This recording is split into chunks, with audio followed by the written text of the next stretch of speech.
Hi, I'm Paula Zahn, and tonight we're on the case in Georgetown, Illinois, a farming town with just one stoplight. It was there, on a desolate stretch of road, that a young girl's disappearance sparked an investigation that would expose one man's violent obsession.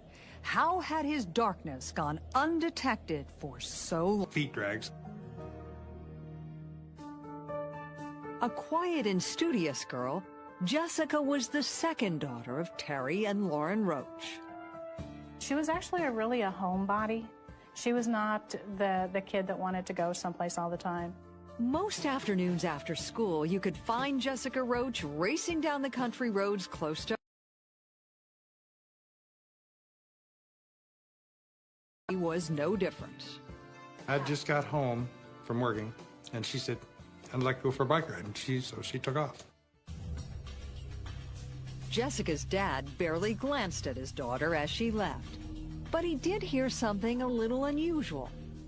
I hear a vehicle running on the road, quarter mile away from us, and kind of shrugged my shoulders and went on in. At the same time, Jessica's older sister, Mindy, was making a run to the grocery store. She actually passed her on the road. The two sisters waved at each other. But 20 minutes later, when Mindy drove back home, she saw her sister's bicycle lying in the road. She wondered why it was there. Had her sister been hurt? Where was Jessica? She stopped and kind of hollered for her, but she didn't get any response, and it just made her feel uncomfortable. Mindy sped home to tell her dad what she had seen. Lauren Roach remembered the engine he had heard idling earlier. Now it took on a darker meaning. He was worried, and he called his wife at work. When he said Jessie, it was just like, I just kind of went cold. Lauren then called 911, and investigator Gary Miller was dispatched by the Vermilion County Sheriff. He told me, that they had a missing person report, and he said, there's something really wrong with this. You need to get down here. And while patrol officers combed the fields for Jessica, investigator Miller tried to find out more about her. Was she the type of girl who might run away? We talked to people. It seemed less likely that this was a girl who would take off and not let her parents know where she was.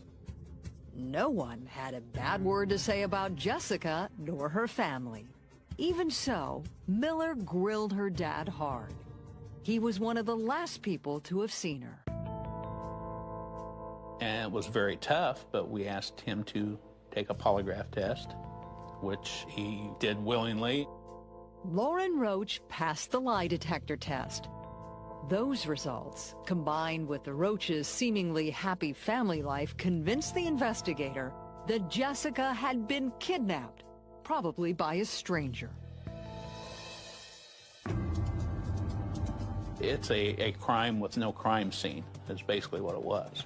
Miller knew that solving the case was going to be tough. The drag marks Lauren Roach said he had seen in the road earlier were no longer there.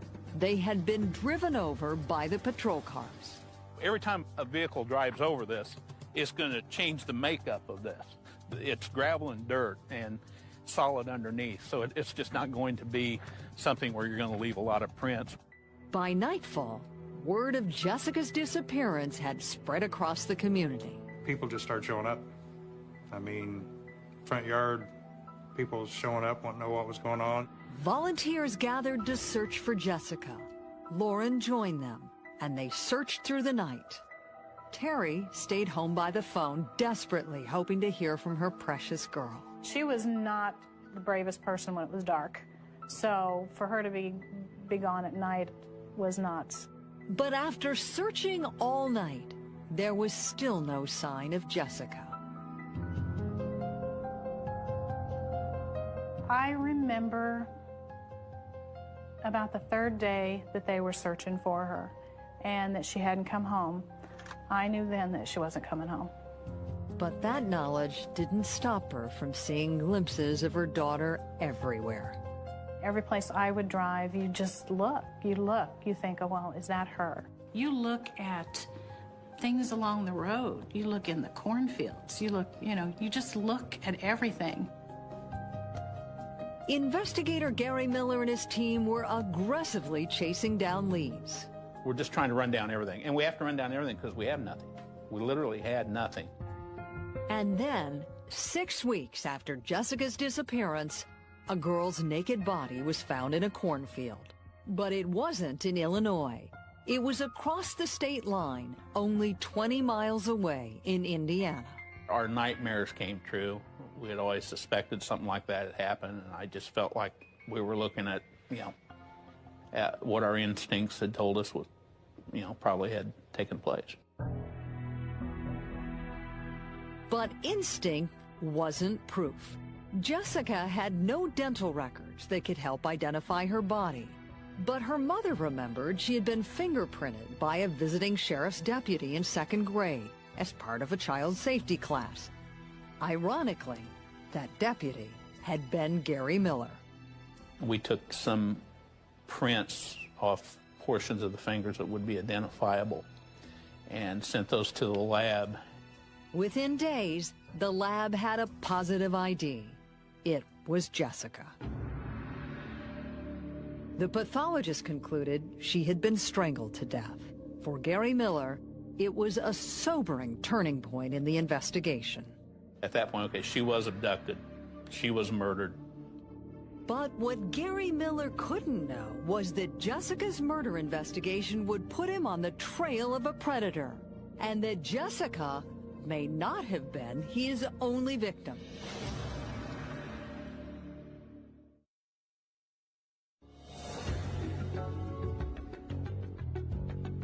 Six weeks after she disappeared, the body of 15-year-old Jessica Roach had been found in an Indiana cornfield 20 miles from her home in Illinois.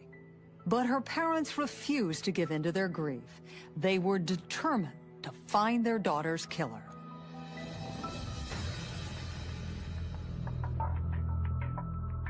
I couldn't change what happened to Jessie. That was just the fact. But whoever did this had to be found and stopped. Weeks passed and then months. The investigation seemed to be at a standstill. I knew that we were going to need a break. Going back to that scene or going over things was not going to do us any good. Before her murder, Jessica's hometown had been the kind of place where people left their doors unlocked. Now, it was a community consumed by fear. Abby Rommel was 13 at the time. Everybody was scared. If it could happen to her, it can happen to anybody. Abby and Kaylin Hoskins used to ride the school bus with Jessica. Her death changed their lives. Your mom's put you on lockdown, you can't leave the house and unless you're in a group, and everybody just goes into a frenzy a little bit. What happened to Jessica was still fresh in their minds 8 months later, when they were approached while riding bikes. If it wouldn't have been for her, then maybe we wouldn't have known what to do. Or we wouldn't have been so observant.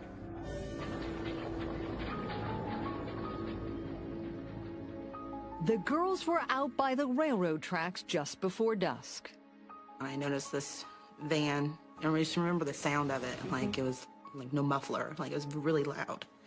And he was going really slow past us, and you could see him do one of these numbers, watching us. And she said, something's not right.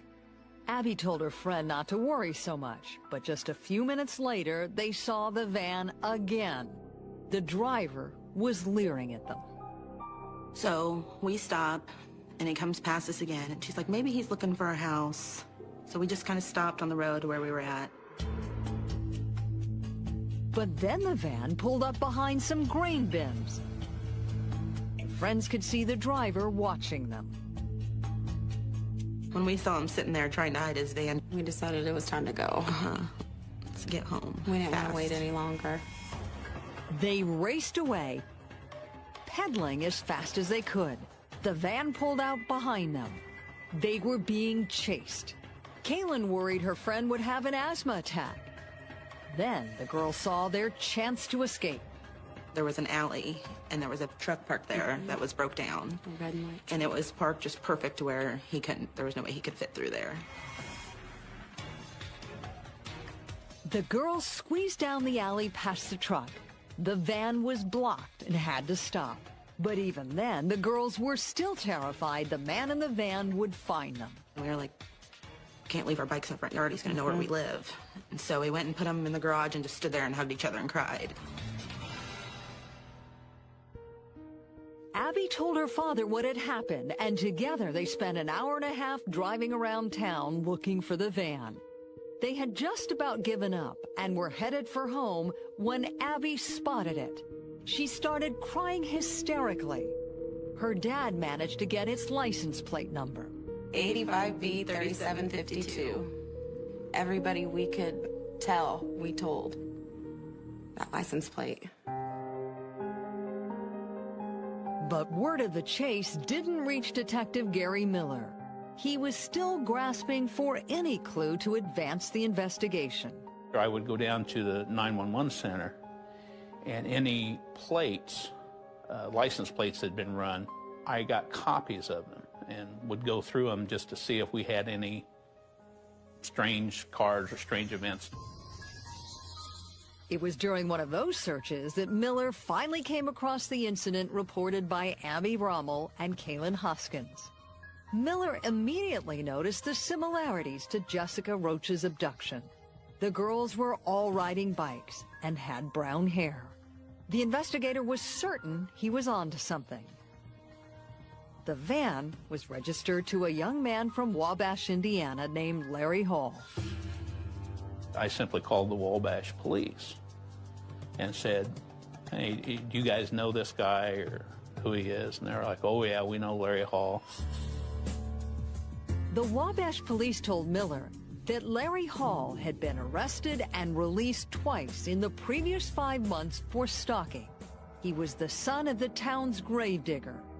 They also discovered he had an identical twin brother named Gary. So how shocked were you when you heard that your brother had confessed to stalking these 11 and 12-year-old girls? I was shocked and I was upset and I was very embarrassed. What do you see when you look into the eyes of your brother in old pictures? Somebody filled with trouble and confusion. Their DNA was identical, but the differences between the twins were striking. Gary was friendly and had an easy smile. Larry had a stutter and kept his head down. Gary says his brother had a destructive streak and was driven by something dark. But they still shared a bond that was undeniable. I think Larry and Gary had this classic twin relationship where, especially in Larry's eyes, things were not whole for him. Experiences were not fully lived unless Gary was with him.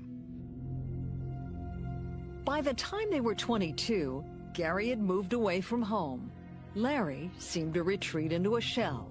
He lived in his parents' house, took a night job as a janitor, and barely saw anyone around town. So much of normal interaction was missing in his life. He was stuck during the day with these aged parents. He worked at night in these empty offices. The Wabash police knew Larry well, but even with his history of stalking, they didn't believe he posed a threat to anyone. But to Miller, he looked like a potential suspect. There was enough there that we wanted to go over and interview him personally. There was no hard evidence linking Larry Hall to Jessica Roach's murder.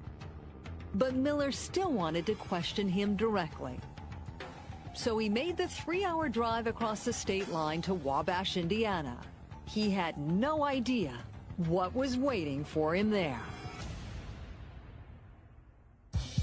Coming up, Larry Hall's moment of truth. I laid Jessica Roach's picture in front of him. And he went like this, raised his hands and turned his head.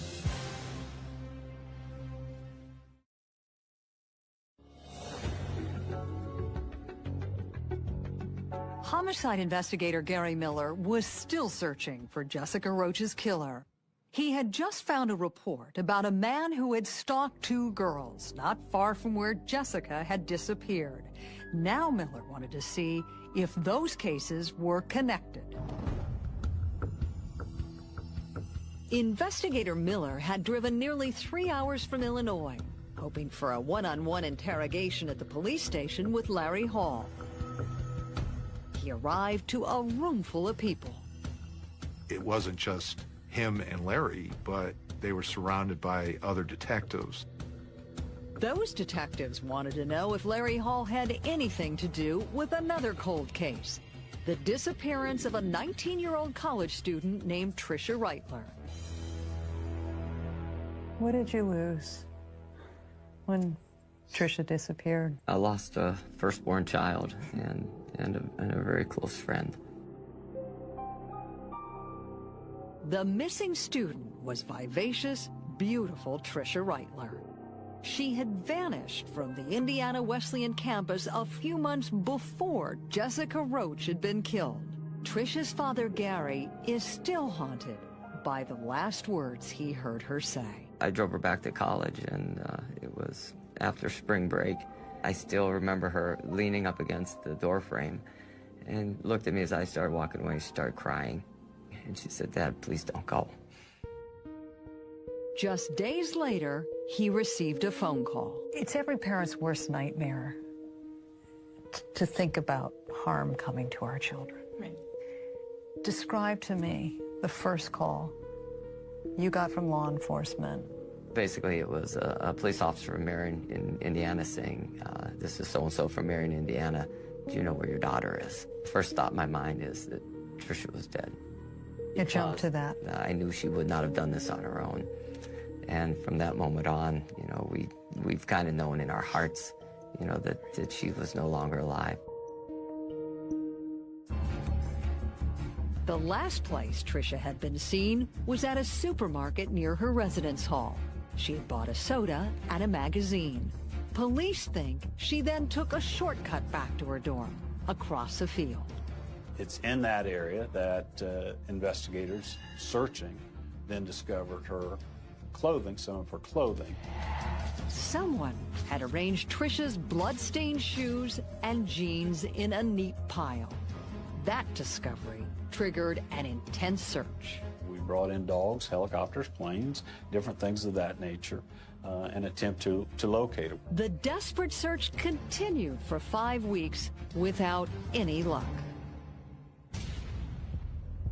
Then Marion police got a break. They learned Larry Hall had been caught stalking 2 girls who were playing basketball, not far from Tricia's last known whereabouts. In his car are found articles about Tricia's disappearance, stationery where he's written her name, and what the police later called an abduction kit. The kit consisted of knives, rope, a mask, and some tarp. Clearly, he was following girls and stuff that night. He had material on him to use to abduct or tie up. Hall was brought in for questioning. We took him in that night to interview him. In those interviews, then, we started to discover that Larry would say that, you know, he had bad dreams. During the interrogation, Larry described his dreams in vivid detail. He said in one of them, he killed Tricia Reitler, strangling her near a tree. Just as Gary Miller had done, investigators in the Tricia Reitler case called authorities in Larry's hometown of Wabash, Indiana, to see what they knew about him. This call was made months after the murder of Jessica Roach. Nate told him he was a harmless guy. He was stalking girls, but there's never any indication that he was going to do anything physically to them. In the end, the investigators questioning Larry concluded that they were listening to the fantasies of a disturbed man and not the confession of a killer. It's clearly in his mind. He fantasizes about it, he researches it, he lives it, he does things like that. One thing that I personally struggle with it sometimes is whether he has the heart to do it. Despite all the evidence that seemed to connect Hall to Tricia Reitler's disappearance, no charges were filed, and Larry Hall was released. How bitter does that make you? I just don't understand that. I don't understand how they let him go. Looking back, I think that they would probably change that.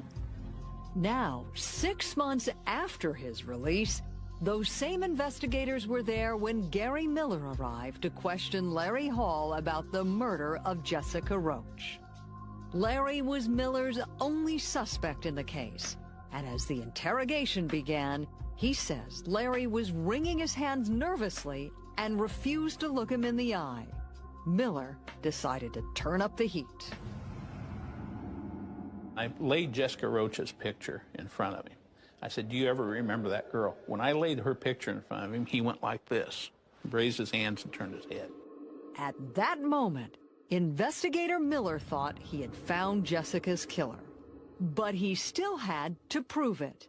And in the last minutes of their interview, Larry Hall gave Miller the break he was looking for. He said he had been in Georgetown the weekend of Jessica's murder, attending a military reenactment. After we talked for a while, he said he remembered being in a town. He remembered that the town had a stoplight, and there was a Hardee's by it. Well, that's a description of Georgetown. Larry Hall had just placed himself near the scene of Jessica Roach's abduction, but Miller needed more. He asked Larry Hall to take a polygraph test. When we got down there, he said he didn't want to take a polygraph. Larry refused the test, but then he started to cry and tell a story about another dream. In this one, he abducted a 15-year-old girl. There was a girl walking a bike. I stopped and talked to her. I had to grab her. I tied her up, but I can't remember with what. I put a belt around her neck, and she stopped breathing. I just do things, and I'm not in control. I have nightmares where I remember these murders. To investigator Miller, it didn't seem like Larry was describing dreams. He believed he was hearing a confession to the murder of Jessica Roach. There was no question in my mind he was telling me the truth. I mean, you could see it in him. He wasn't hesitant. He wasn't being fed any information. Larry agreed to sign an official written statement confirming what he had just said about Jessica's murder. And then Miller arrested him on the spot. He planned to bring him back to Illinois the next day to face charges. But when he arrived in the morning, Hall had reversed himself. He says, well, you know, I was only telling you about my dreams. I said, everything you told me was a dream? Yeah, I dreamed that I killed her. Was it a confession or a dream? As Miller drove back to Illinois with Larry in custody, he wondered what it all meant for his case. Coming up, Larry Hall said they were just bad dreams. But what will he say when investigators confront him with real evidence? It was almost like a to-do list after you had a body in there.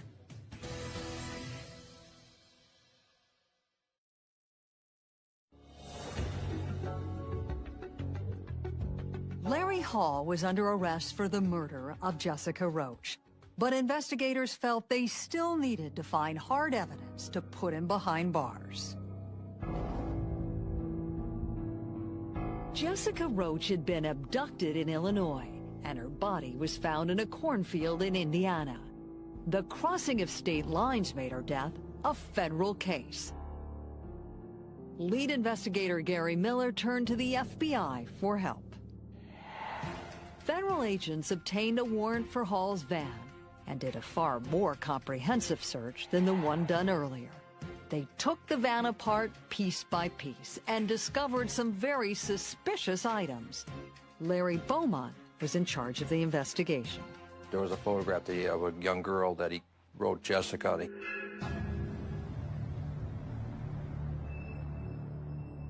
Was it a reference to Jessica Roach? The prosecutor thought so, especially when road maps were also discovered that seemed to connect Larry to the crime scene. One of the maps, he had the exact locations where Jessica's body was found and where Jessica was kidnapped, circled. And the evidence didn't just connect Larry to the Jessica Roach case. Some of the most startling items found were handwritten notes Larry had written describing his actions around the time of college student Tricia Reitler's abduction. I think the notes are incredibly incriminating. They're consistent with what we know from the last sightings of Tricia. They indicate how he stalked the area over and over again. One note referred to the exact intersection outside Marsh's supermarket, the last place Tricia had been seen. Seen many nice girls at Marsh's, Larry writes. Seen joggers and bikers, many alone. Then in a note dated a week after Tricia's disappearance, Larry reminds himself to cut out stained carpet, burn paint tarps, buy new hacksaw blades, clean all tools. To investigators, it read like the secret diary of a killer. It was almost like a to-do list after you had a body in there. We were pretty confident we would have a pretty decent case. Authorities believed they had gathered compelling evidence against Larry Hall in both Jessica and Tricia's cases. But as a federal prosecutor, Beaumont didn't have jurisdiction in the Reitler case. The problem is that the Reitler case was really a local homicide case. Because they didn't find a body, there was no interstate aspects. Because Jessica was abducted in Illinois and found in Indiana, federal kidnapping laws let Beaumont move against Larry Hall. Beaumont also knew Gary Hall had traveled to war reenactments with his twin brother in Larry's van. Now that the van had been found with incriminating evidence, investigators decided to take a hard look at Gary Hall. Did you ever help your brother kidnap or harm women? No, never. So you never found yourself in a situation where you were traveling with your brother where he got you unwittingly involved? Not at all. Beaumont also wondered if the twins' father was trying to protect Larry. He claimed to have a receipt from a mechanic proving that Larry's van was being serviced at the time of Jessica's abduction. The prosecutor went to the mechanic himself to check it out. When we got there, there was a sign on the door that says, "You can meet me at my attorney's office." And we went to the attorney's office, and basically what happened was the owner of the shop admitted that his dad came in and begged him to create a phony invoice. Ultimately, no charges were brought against Gary nor his father. But prosecutors now felt they had enough against Larry Hall to get a conviction. On December 21st, 1994, he was charged with kidnapping in federal court. At his trial, the prosecution showed the evidence collected from Hall's van, as well as what they said was a detailed confession of the abduction and murder of Jessica Roach. The defense argued that Larry Hall was a disturbed man who dreamed about killing women and talked about those dreams as a way of gaining attention. The jury sided with the prosecution. After deliberating less than 5 hours, the jurors convicted Hall of kidnapping. The sentence was life without parole in federal prison. Jessica's parents took comfort that Larry Hall would now be off the streets. I can remember thinking, why did Jessie have to be the last one? She's the one who caught him. And I think that's important to know that he's not going to be out there anymore. But the prosecutor wasn't satisfied. The Reitlers still didn't know what had happened to their daughter. I was always very bothered by the fact that the Reitler's daughter just disappeared and vanished. He was about to put in place a daring plan to corner Larry Hall and get justice for Tricia once and for all. Coming up, can a convicted felon uncover Larry Hall's secrets? He says, we'd like to know if you would be interested in going undercover in a maximum security prison. If he didn't find the body, he wasn't going to get anything.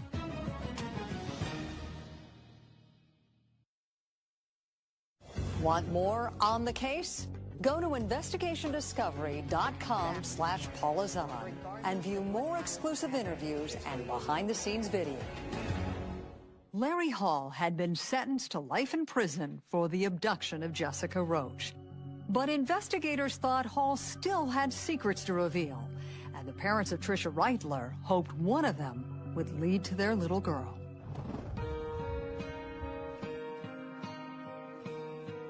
You know she's out there somewhere. Physically, she's there somewhere.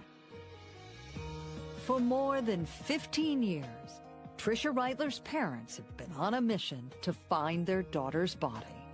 Where has your search for answers taken you? Swamps, lakes. Me physically. We've been in people's dining rooms where they've laid a map out on the table saying where she is, and there's X's marked on a map. Yeah. Within seconds of showing up at the site, you realize it's just futile. The federal prosecutor who convicted Larry Hall for the kidnapping of Jessica Roach wanted to help the Reitler family as well. They don't have any answers. Yeah, they just don't know what happened.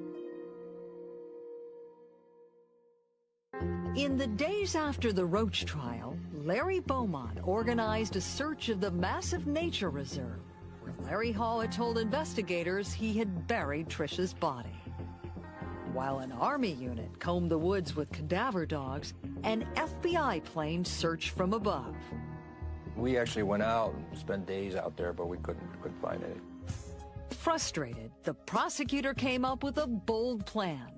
Maybe Larry would open up about Tricia's case if he were talking to a person he trusted instead of investigators. Beaumont needed someone to go undercover. We really didn't know what it was about until we got there. He contacted Jimmy Keene, a former high school football player and the son of a police officer who was now in serious trouble. He was facing a 10-year sentence on a drug charge. Beaumont offered Keene a deal. He says, we'd like to know if you would be interested in going undercover in a maximum security prison and try and help us solve this case. The deal on the table? Get Larry Hall to reveal the location of Tricia Reitler's body, and then Keene would get an early release from prison. Told us specifically, no body, no credit. If he didn't find the body, he wasn't going to get anything. It would be a waste of time.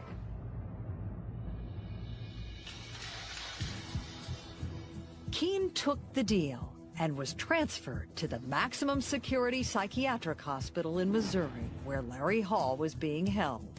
Inside the facility, only the warden and the chief doctor would know Keene was working undercover. On the first day of the operation, Keene bumped into Larry Hall and asked him for directions to the library. And I said, thanks a lot, I appreciate that from a cool guy like you. And that was my first break with him, because his reaction to me was, you think I'm a cool guy? Did he say that out loud? Yeah, and he bugged his eyes real big and he says, do you think I'm a cool guy? Like nobody in his life had ever said he was a cool guy. The two men started spending time together. One day, they were watching TV when an aggressive prisoner tried to change the channel. Keene saw that as an opportunity to impress Larry. He went after the inmate. I beat him to a pulp in front of Larry and Larry's little friends. That was a pretty crazy thing to do. It was a gutsy thing to do, yeah. But this is what I felt was the right thing to do at that moment. The prison guards, who had no idea Keene was an FBI plant, threw him into solitary confinement overnight. I seen Larry that morning in the breakfast hall line, and when him and I were sitting down talking, they were You could just tell he felt very close to me now, like I was a protector to him. Over time, Keene won Larry's trust. The two started spending time in Larry's cell. And in that dimly lighted room, Keene says Larry opened up about killing Jessica Roach. He took her up to this tree and he strangled her to death.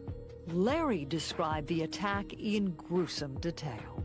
You had to be sick inside when you hear him say these things. Yeah, I mean, and that's where it was very hard for me to pull back, you know, because I just looked at him as like the lowest form of life that there is. And I'm looking at him like I want to rip his head off. Then, just a few weeks later, Hall told Keene he had also killed Tricia Reitler. He said he started choking her in a rage of panic because she was fighting so strongly against him. And then Hall said he blacked out. And when he woke up, Tricia was lying dead beside him. He decided he was going to get a lantern and he was going to use lime and he was going to take her way out in the woods and he was going to bury her with lime. Hall had told police similar stories, but Keene needed to get the missing piece of proof. Where had Hall buried Tricia? I physically feel sick, as you described. Yes. What Larry Hall shared with you. I felt physically sick when I was around him, but I didn't have a lot of alternatives. Keene knew he was close to winning his freedom, but Hall still hadn't revealed exactly where he had buried Tricia. Then a few days later, Keene says he got his answer when he came across Larry carving tiny falcons in the wood shop. He had a map laid out in front of him of Illinois, Wisconsin, and Indiana. His first reaction was to dive on the map and fold it up and cover it up really fast. Then Larry explained that the falcons were totems to watch over the dead. And I was kind of like, wow, that's pretty wild. And he goes, do you want one? I said, no, Larry, I got a lot of life left in me. Keene felt certain the location of Tricia Reitler's body would be found on that map. He contacted his FBI handler for the undercover operation with the news, leaving an urgent message. But after he was done, he couldn't resist taunting Larry Hall by revealing his secret mission and its reward. I said, Larry, I said, I'm going to be going home tomorrow because the FBI told me they'd have me out within 24 hours. And I says, Larry, I think you're one pathetic piece of, and I went on with a tirade of different terms I called him. And I said, to me, you're the lowest level of life on the planet. And he slid back away from me. The intense confrontation brought prison guards who knew nothing about the undercover operation. They separated the two men and eventually placed Keene in solitary confinement. It took days for the FBI to get Keene's message about what he had learned, and by the time they got it, the map had disappeared. Keene passed a polygraph test about the map, and authorities were convinced he had told them the truth. Even though the undercover operation failed, Jimmy Keene was eventually released and granted a full pardon. We still rewarded him for the effort because obviously he spent 7 or 8 months with Larry Hall. I mean, that deserves some credit. After his identical twin brother was sentenced to life in prison back in 1995, Gary Hall's life seemed to spiral out of control. He lost his job, and his second marriage fell apart. Do you have any sense of guilt that you weren't able to stop your brother? Who wouldn't? Who wouldn't? What do you think of your brother today? You want the truth, I'm sure. I want the truth.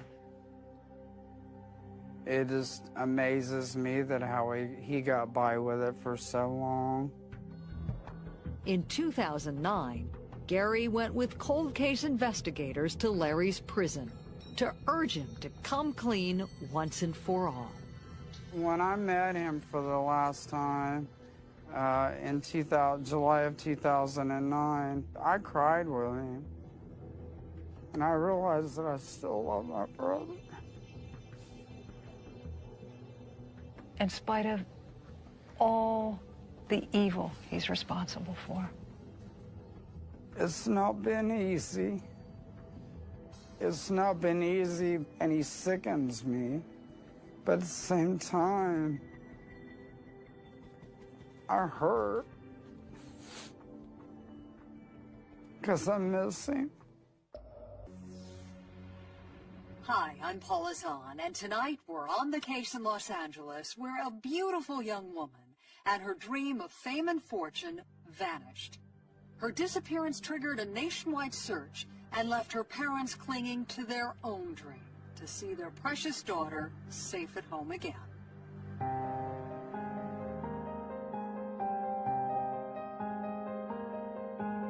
I was scared.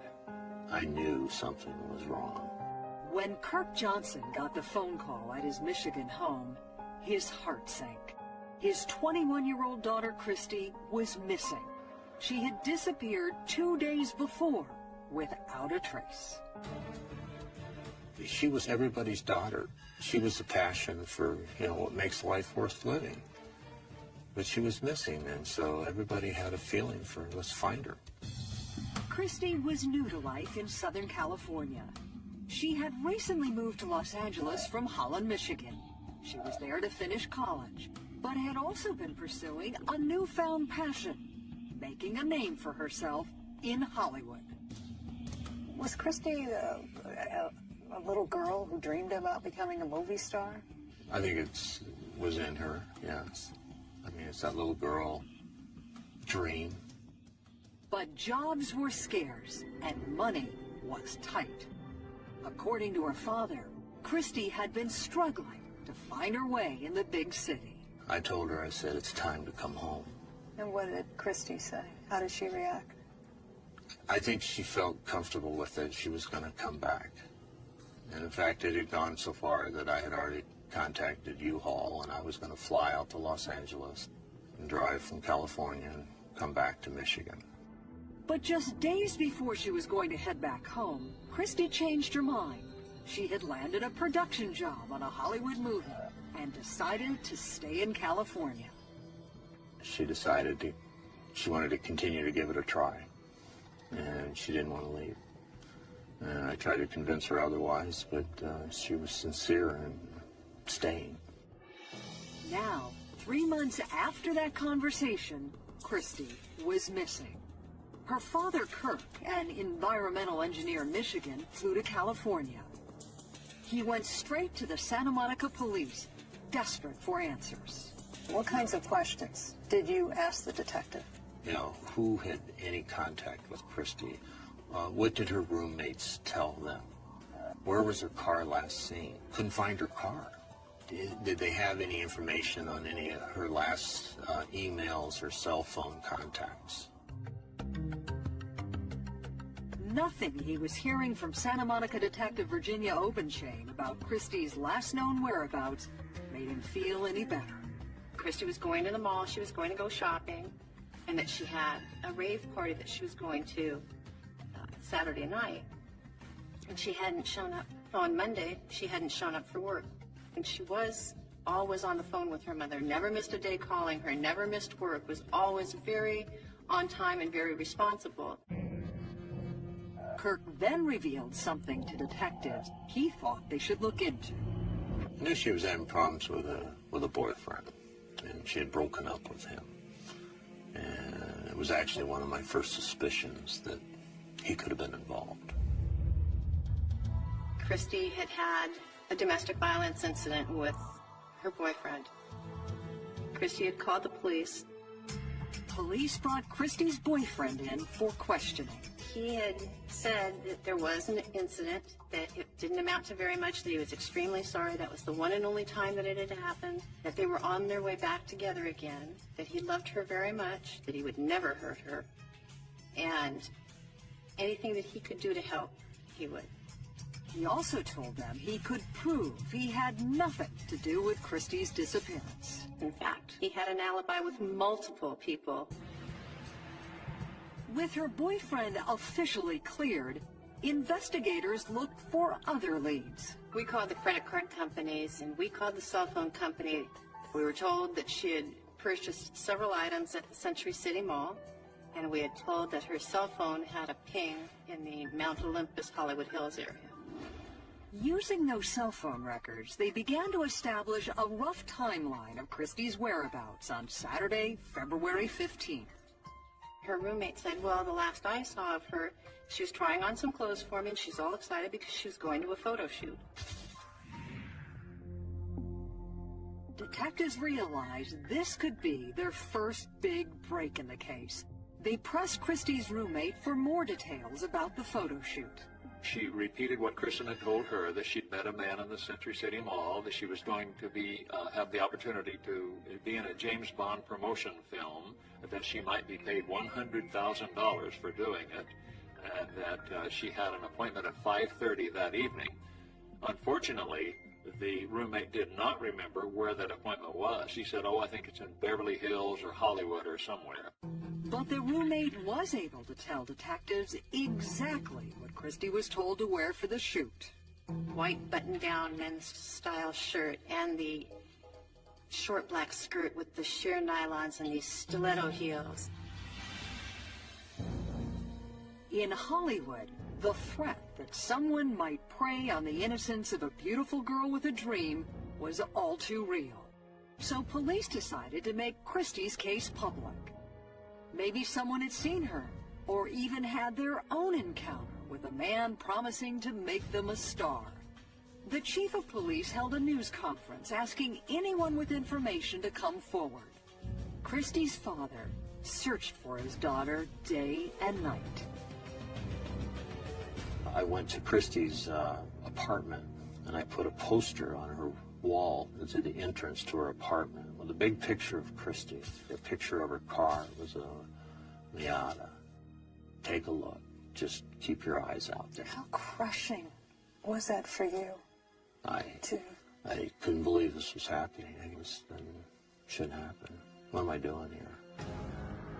But then police got a call from a young woman with a bizarre story. He said, I know this sounds ridiculous, but, you know, I'm a director of photography and we're casting for the new James Bond movie.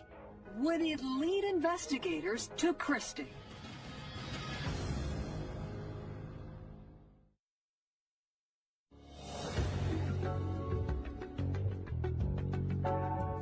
Christie Johnson's disappearance quickly became national news. Police were getting dozens of tips, and even as the days went by, Christie's family stayed hopeful and prayed for her safe return.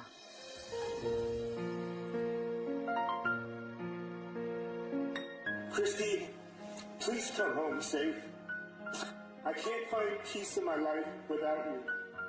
12 days after she vanished, Christie's family held 2 separate vigils to mark her birthday, one in Los Angeles, another in Michigan.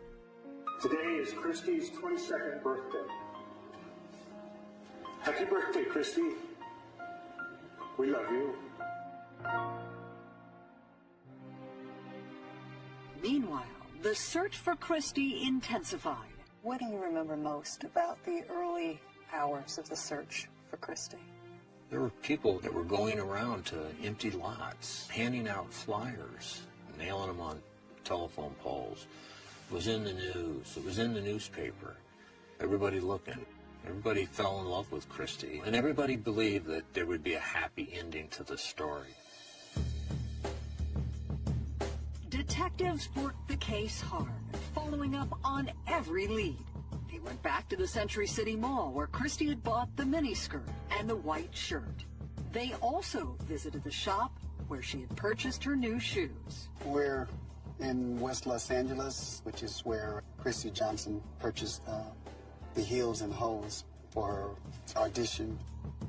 I was actually able to confirm that she had been here because I had the credit card receipt, and they were able to pull it up and show me exactly what it was she purchased. We were scouring Century City, going back tracing everything. We went to the mall. We were looking through surveillance videos. Everything that we could possibly do, we were doing. The hard work paid off. When detectives reviewed the security video from one of the stores, there she was at 1:36 p.m., walking away from a cash register. Investigators added that information to the timeline they were building. Her cell phone records showed that the last calls Christy made were at 5:30 and 5:34 to 411 information. The calls were placed from the Hollywood Hills about 4 hours after she left the mall. The clues all seemed promising, but police were still frustrated. Everything just turned into dead ends. Nothing turned up any viable evidence. But all the media attention surrounding Christy's case kept generating new leads. One call came into the tip line from Susan Murphy, a 25-year-old who had read about Christy in a newspaper. What was it in the article that caught your attention? Well, first of all, she's beautiful. I saw this beautiful picture, so I wanted to read about this girl missing. And it said that she disappeared after an appointment with a photographer. For Susan, there was something terrifyingly familiar about that story. Just 3 weeks before, a man had approached her at the same mall where Christy had been shopping just hours before she disappeared. My heart sank. I thought, could it possibly be the same person? Susan told police the man she met at the mall called himself Victor Thomas. He said, I know this sounds ridiculous, but, I'm a director of photography and we're casting for the new James Bond movie. And he said, there's a certain look we're going for and you'd be great for this. Be perfect. Would you be interested?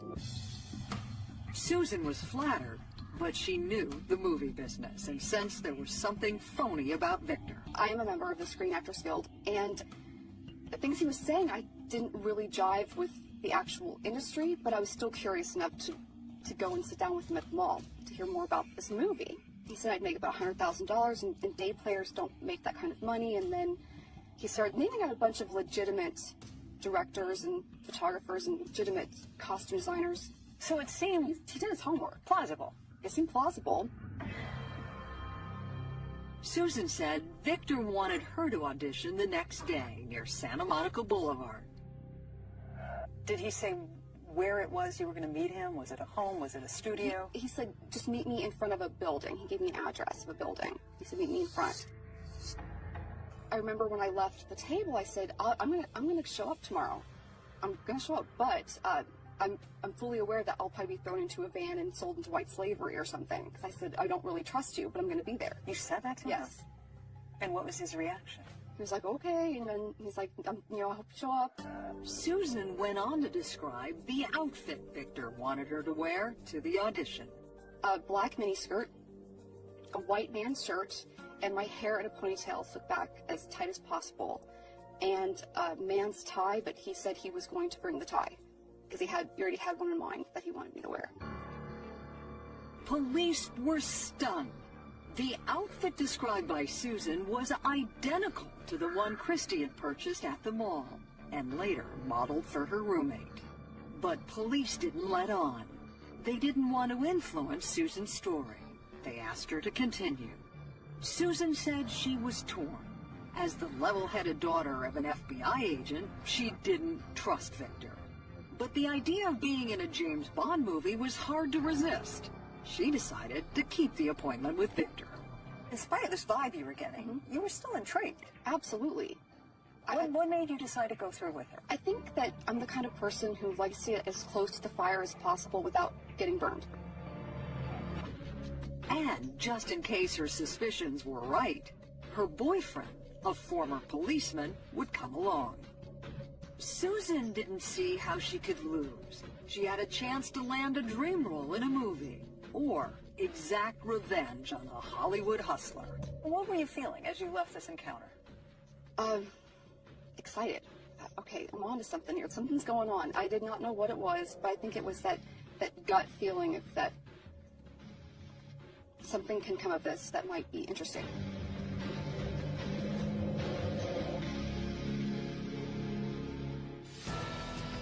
Coming up, Susan Murphy's shocking encounter. He was hiding in the bushes.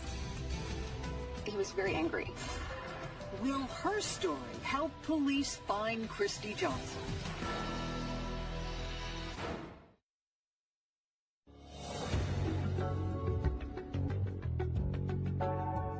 Christy Johnson had been missing for more than a week when a young woman contacted police with a story that sounded remarkably similar to what they thought had happened to Christy. But would it help them find her? Being a Bond girl, I think lots of women dream about that. You know, that's a pretty cool deal. Susan Murphy told police she was offered the opportunity of a lifetime from a man who called himself Victor Thomas. But her instincts told her something wasn't right. When I went home that night, I actually called the Screen Actors Guild. I called New York and I called Los Angeles. And I asked them, is there a Bond film in production or going to be? And they said, not that we know of. Despite the warning signs, she decided to meet Victor anyway. Next day, I got prepared by wearing cargo pants and a t-shirt and, you know, I brought mace and a camera with me. Now, is that ordinarily something you would travel with? No, not necessarily, no. And as an added precaution, Susan's fiancé would go with her. He sat watching from the car as Susan waited for Victor to arrive. And what happened?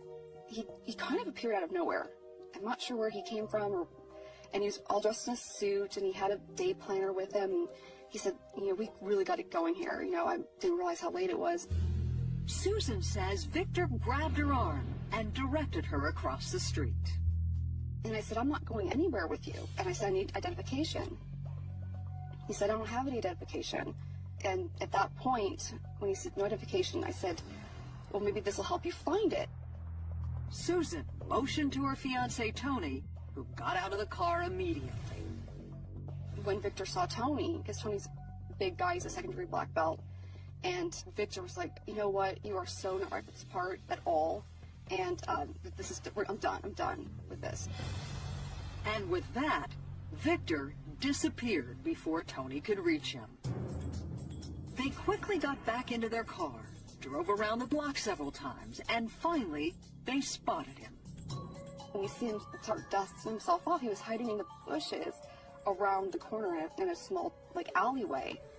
Then Tony stops the car, he gets out, and he starts frisking him. I could see this guy was, practically in tears, but then the guy broke free, and then he ran through traffic on Santa Monica Boulevard. And that was the last they saw of Victor. Did you call the police? Not at that point. I just, like I said, chalked it up to another weird Hollywood experience. But now, with Christy Johnson's disappearance making headlines, her experience seemed far more sinister. Susan didn't know if the man who called himself Victor Thomas had anything to do with it, but she decided to call the tip line anyway. And I thought, oh, great, again, they're going to go, this girl is crazy, but I thought, I'm going to give it a whirl. She called to say, you know, I don't know if this is anything, but we called her in, and then we asked if she could stay for a few hours and do a composite for us. From Susan's description, a police artist created a composite sketch. And then Detective Obachane took her back to Century City to review security video from the day she was in the mall and met Victor. And we brought Susan over to the security office, and as soon as she looked at the monitor and went, that's him. The investigation was picking up steam. And then another call came in. Christy's car had been found in the valet parking lot of a hotel. Detectives immediately called her parents. When Christy's car was found in a parking lot, did that offer you any hope at all? I had no idea. The thoughts went through my mind. They're going to find Christy in the trunk. They're going to find signs of violence. They're going to find blood. They're going to find, I had no idea what they would find. Christy's cell phone was in the car, but no other physical evidence was recovered. The valet had told us that he saw a man early one Sunday morning bring the car, park it in an area that was not a parking zone, told the man, well, you have to valet the car. The man threw the keys at him and said, well, valet it then. The valet's encounter took place the morning after Christy was last seen. Every bit of evidence that we were being told kept pointing towards something had gone wrong. Something was drastically wrong. For Kirk Johnson, the news was painful. For police, the new leads were promising. They decided to hold another news conference asking for the public's help. The Santa Monica Police Department is seeking the assistance of the public to identify and locate the individual depicted in this composite drawing. The composite sketch was broadcast across the country. Police hoped someone would recognize the man who had called himself Victor. Coming up, more alarming stories about a Hollywood predator. I saw a powdery substance in my drink. My vision was blurred, and I knew something was not right.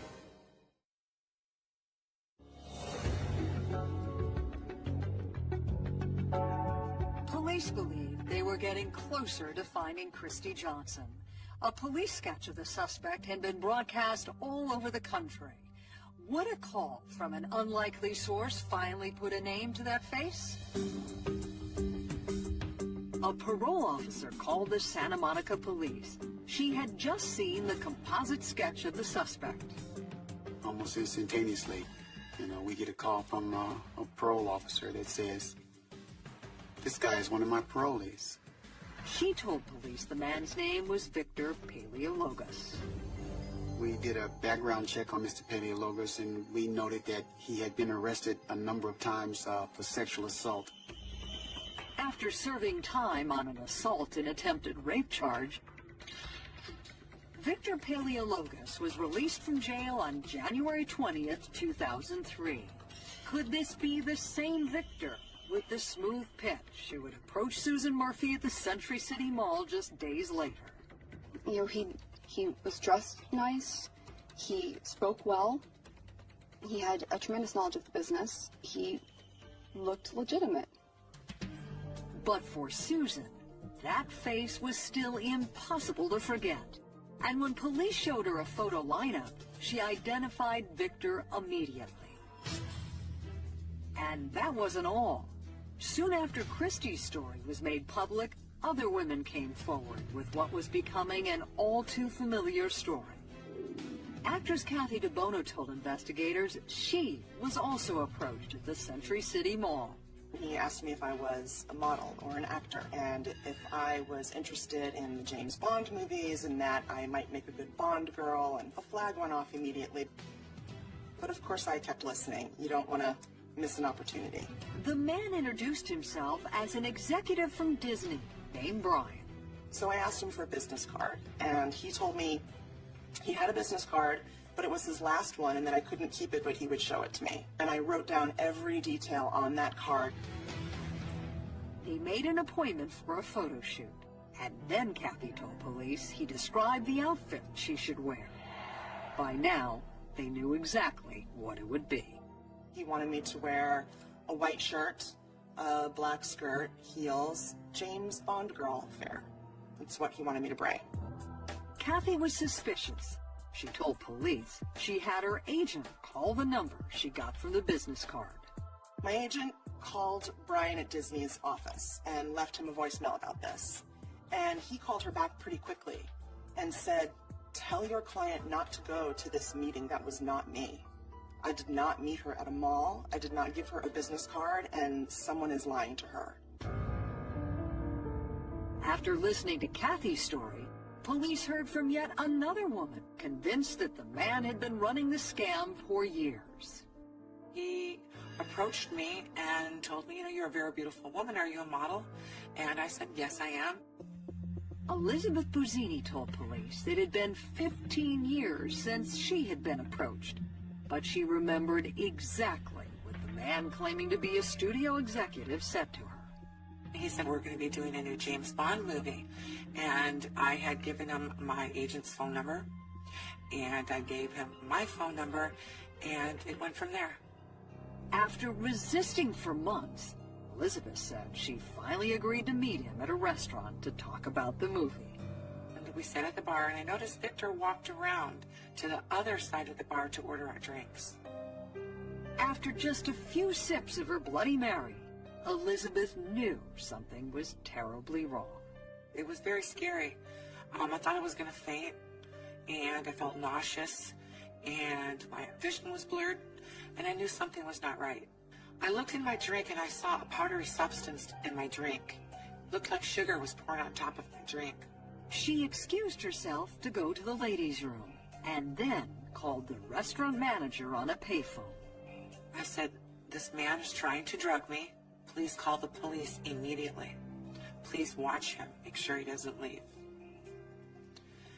I gathered myself together in the restroom and I went back to the table to try and stall him. When she returned to the table, Elizabeth sensed the man's uneasiness. He said, "Are you okay?" And I looked at him and I said, "Well, I'm feeling a little dizzy." And I looked down at the drink and I said, "Well, what is this white powdery substance in my drink?" And he said, "Oh, I put sugar in your drink." And I said to him, "I don't like sugar in my drink." And I said, "Here, why don't you drink it?" And I switched drinks with him. He looked at me kind of oddly and I said, "What's wrong?" I said, "You can drink the drink." I said, "I don't like sugar." And that's when he excused himself and he ran out of there to go to the restroom and he never came back. Tests would later show that the drink had been laced with Benadryl and Dramamine. And now, even though it had been 15 years since she had been drugged, Elizabeth had no trouble identifying the man in a photo lineup. It was Victor Paleologos. Once police had a positive ID on Paleologos, they executed a search warrant at the home address he had given the parole board. This is where Victor Paleologos lived at. This is where we served a search warrant and retrieved a lot of his personal belongings in the basement area of this building. Police found stolen ID cards and stolen keys from a spa locker.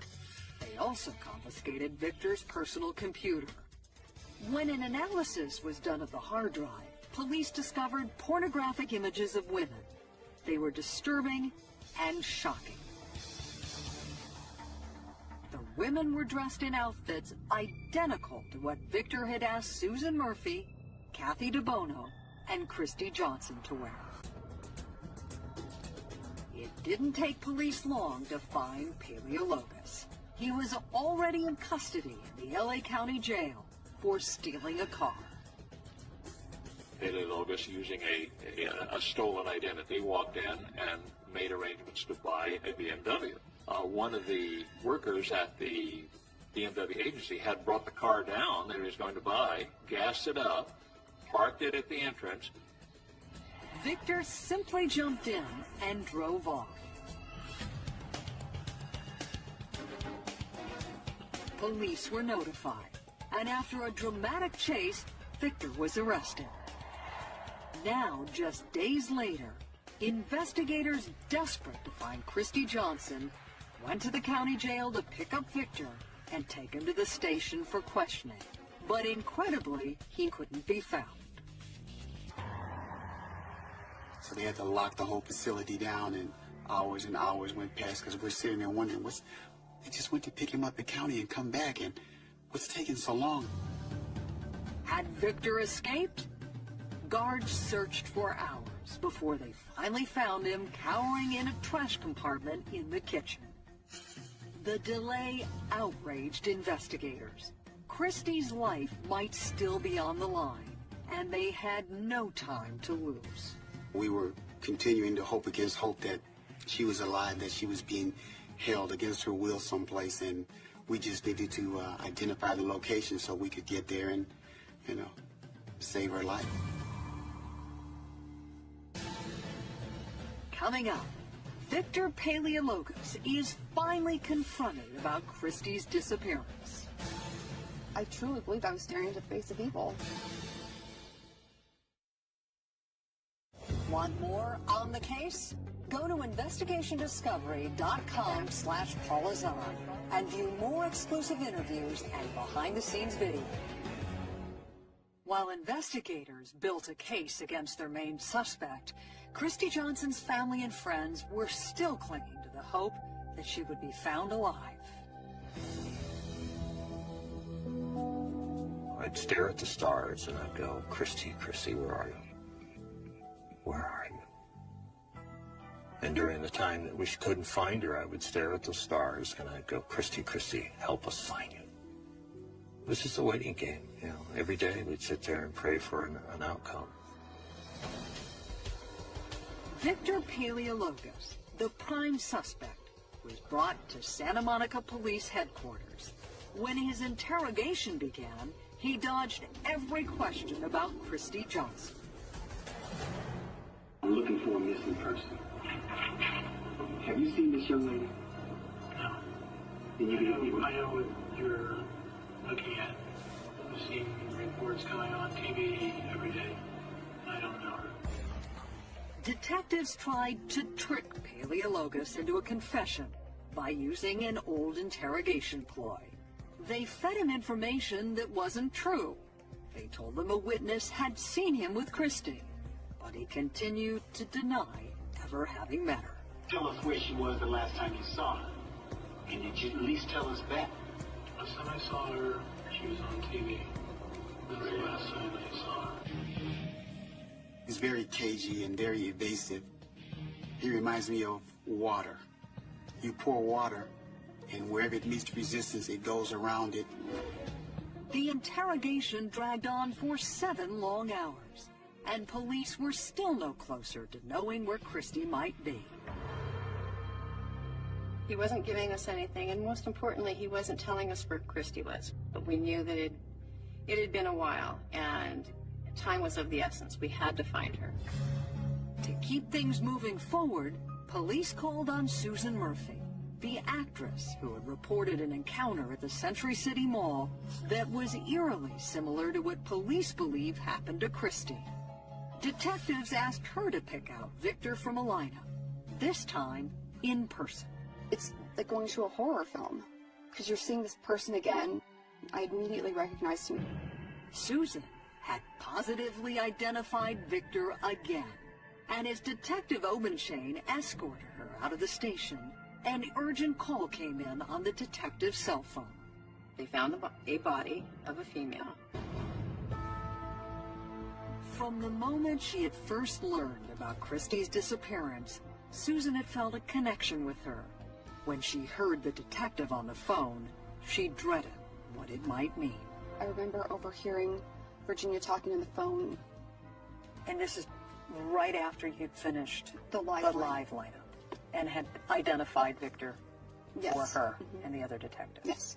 And did a chill go down your spine? Yes. Your heart sank. Again. A group of hikers had found a body in a ravine. The boys are hiking along there, and one of them glances over the cusp and looks down there and says, that looks like a mannequin down there, about 80 or 90 feet down in the brush. And he hikes down there, and oh my God, he comes back, it's a body, it's a human body, and oh, it's awful. You're hoping that it's not the person that you're looking for. You just hope that it's not. Detective Henry raced to the scene and scrambled down the steep hill. And as I got down there and got closer and closer, I could see that there was a female. It was a white female. I could see that her hands were tied behind her back with what looked like shoelaces. I could see that she was wearing a white blouse. As he approached the body, he saw shoes with stiletto heels, just like the ones Christy had bought. And then he checked for the tattoo of a flower he knew Christy had. When I saw the shoes, I'm like, I think this is her. And then that's when I went one step further to see if the tattoo was there. And it was. And that's when I concluded that this was, in fact, Christy Johnson. Santa Monica Police Chief James Butts took it upon himself to notify Christy's father. He said that Christy was no longer with us. And I told him, I said, I told him I appreciated the fact that they found Christy. And I said, treat her with dignity. And he assured me that he would. And he did. I suspect that the shock of what Chief Butts told you probably never wore off. No, I can remember almost every word. At that point, then there's nothing they could do. You know, what are you going to do? Bury your daughter. It's over. And then came, you know, who was responsible for this? Victor Paleologos continued to deny any responsibility. But despite that, and the lack of forensic evidence linking him to the crime, prosecutors set out to prove he was the man Christie had met at the Century City Mall that fateful day in February. We know from what transpired that she met someone at the Century City Mall, and that person told her that she would be perfect in a James Bond role. From there, the question then became, who did she meet? The biggest hurdle was proving who she met at that location. Prosecutors would try to build a circumstantial case, relying heavily on the stories of all the other women who had come forward with accounts of frightening run-ins with Paleologos. I was very impressed by the courage of these prior victims to come forward. The coroner determined that Christie Johnson had been murdered, that she had been strangled to death. That cleared the way for prosecutors to charge Victor Paleologos with first-degree murder. They said they would seek the death penalty. When the trial finally started in July 2006, the prosecution had 7 women ready to testify. Some had been targets of the same scheme used on Christie. Others were victims of sexual assault. Their stories were powerful. Each and every victim that came in, prior victim, came in and told her unique story, but it was emotional, it was raw, and the similarities among all the victims and Christie were striking. One after another, women who had been promised fame and fortune by Victor Paleologos came forward to confront him in court. Susan Murphy was one of them. I truly believed I was staring into the face of evil. I was sitting 6 inches away from a really evil character. That's as close to evil as I ever want to be again. For many of them, it was the strength and dignity demonstrated by Christie's parents that gave them the courage to testify. When I looked at Christie's parents sitting in the back of the courtroom, and her father gave me the thumbs up to keep going, it made me stronger, and I wanted to fight for her, because that could have been me. That could have been me. The stories painted an ugly picture of Paleologos as a violent sexual predator. That was really the linchpin on the case. I didn't think potentially that a juror, a reasonable thinking juror on such an ugly case, would be able to overcome such a strong pattern. No one had seen Paleologos with Christie, but one witness testified that she actually saw him at the Century City Mall the same day Christie was there. That was the bingo moment. He was there. And is that man in this courtroom? Yes, he is. Can you point him out? This man right here. It's him. He was there on that day. The defense believed it could exploit the lack of direct evidence linking Paleologos to Christie's murder. I think factually it was clearly a circumstantial case without any direct witnesses. But during the trial itself, a lot of evidence was presented. Not that it was overwhelming evidence, it just, I thought the trial became more based on what happened in his past versus what happened potentially in February of 2003 when she disappeared. And that really concerned me. Perhaps sensing things were going badly, Paleologos accepted a plea deal in the middle of the trial. In exchange for a 25-year-to-life sentence, he would plead guilty to first-degree murder and waive all rights to an appeal. His attorney believed it was the best deal his client could get. Then they say, Mr. Flyer, we'll dismiss death, we'll dismiss life without parole, 25 to life I'm saying this is like someone opened the pearl gates for Victor, and it was his decision. Then, in a surprising move, Paleologos did a complete reversal. He wrote the judge an 11-page letter saying he wanted to withdraw his plea.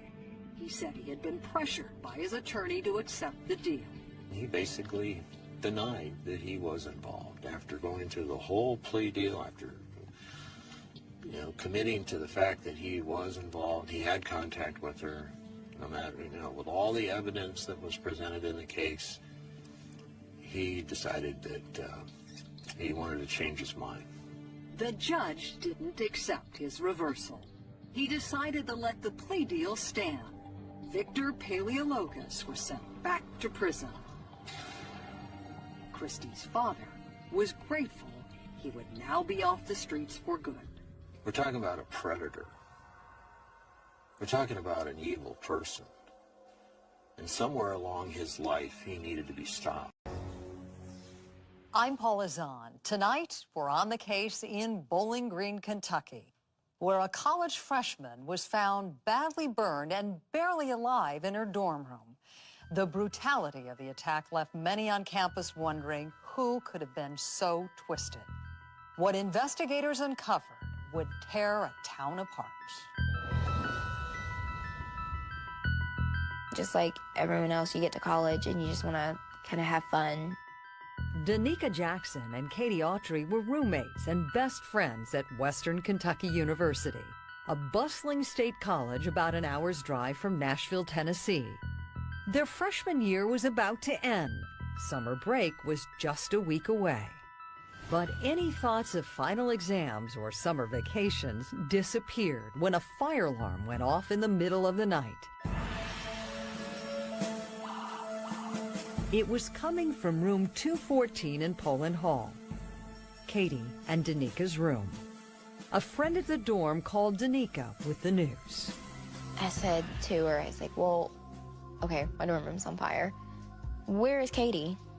She said, I don't know. I'm like, that's not right. I was like, something's wrong. If she's not with you, she's in there. She's in that room.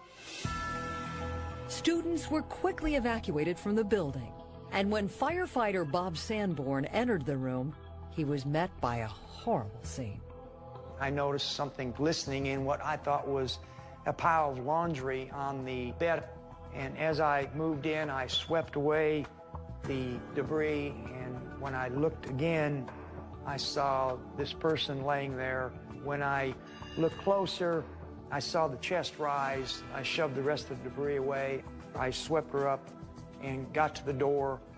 It was a very young, very small female with burns over a large percentage of her body. And she had no clothes on. Outside the building, dazed students waited in their pajamas while firefighters tried to get oxygen into Katie. I hit the bypass on my mask, and I just pressed it down on her face as hard as I could. My job at that moment was to keep her alive, to get her to breathe. If I could get her to breathe on her own, then, as far as my world went, she's gonna live. And I was able to get her breathing on her own. Katie was rushed to the hospital in critical condition. Her roommate, Danica, made it back to the dorm at 5 a.m. I just remember seeing her bed, and it was just black in the center, like a big gooey black mess, and up the wall it was black all the way.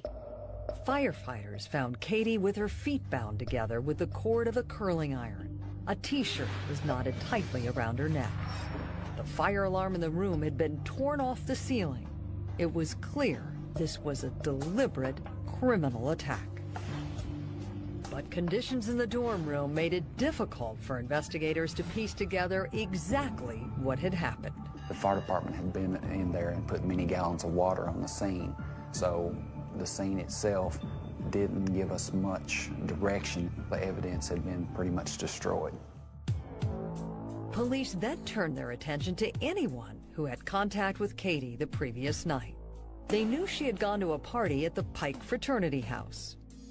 The roommate of Miss Autry, Danica, was interviewed. So that led us back to where she had started from that night at the Pike House at the party. Take us back to the night of Saturday, May 3rd. Was it a typical night for the two of you? Yeah, we got up, got dressed, went out and hung out in a friend's room for a little while, pre-drink, and then just went to the party. According to Danica, Katie had been drinking heavily before she went to the Pike frat house. And at the party, she got into an ugly fight with a boy she had been seeing. I know that she slapped him across the face in front of everybody, and she was a little bit, I guess, out of hand. What was she so mad about? He would make a commitment to her, and he had been seeing another girl. I'm coming after you. Even though he was a designated driver, sending her drunk friend home with the boy worried Danica. So she entered the license plate number of the truck into her cell phone. Why would you have taken down the license number? What were you feeling at that point? Just in case something happened. Danica was being cautious, but didn't really expect any trouble. I knew exactly what she was gonna do. She was gonna go in the room, go wash her face, and she was gonna get in the bed. It's exactly what she did every night. I mean, it's Bowling Green. Nothing happens there, you know. But something did happen. And someone did the unthinkable to Katie Autry, leaving her in a desperate struggle for her life. Her injuries revealed just how depraved the attack was. She had puncture wounds on her throat. She'd been covered with an accelerant and set on fire. They later discovered that the accelerant was hairspray. They found evidence of sexual trauma. It's kind of unbelievable what the injuries she sustained, and she's still alive. In critical condition and with third-degree burns over 40% of her body, Katie was airlifted to the burn unit at Vanderbilt University Hospital in Nashville. The only thing her best friend Danica could do now was wait, worry, and wonder how it all came to this.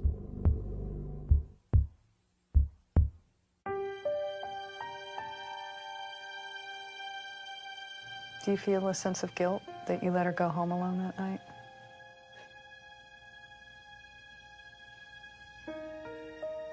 I would have rather gone with her. Even if something would have happened, I would rather if it happened to both of us than her be alone.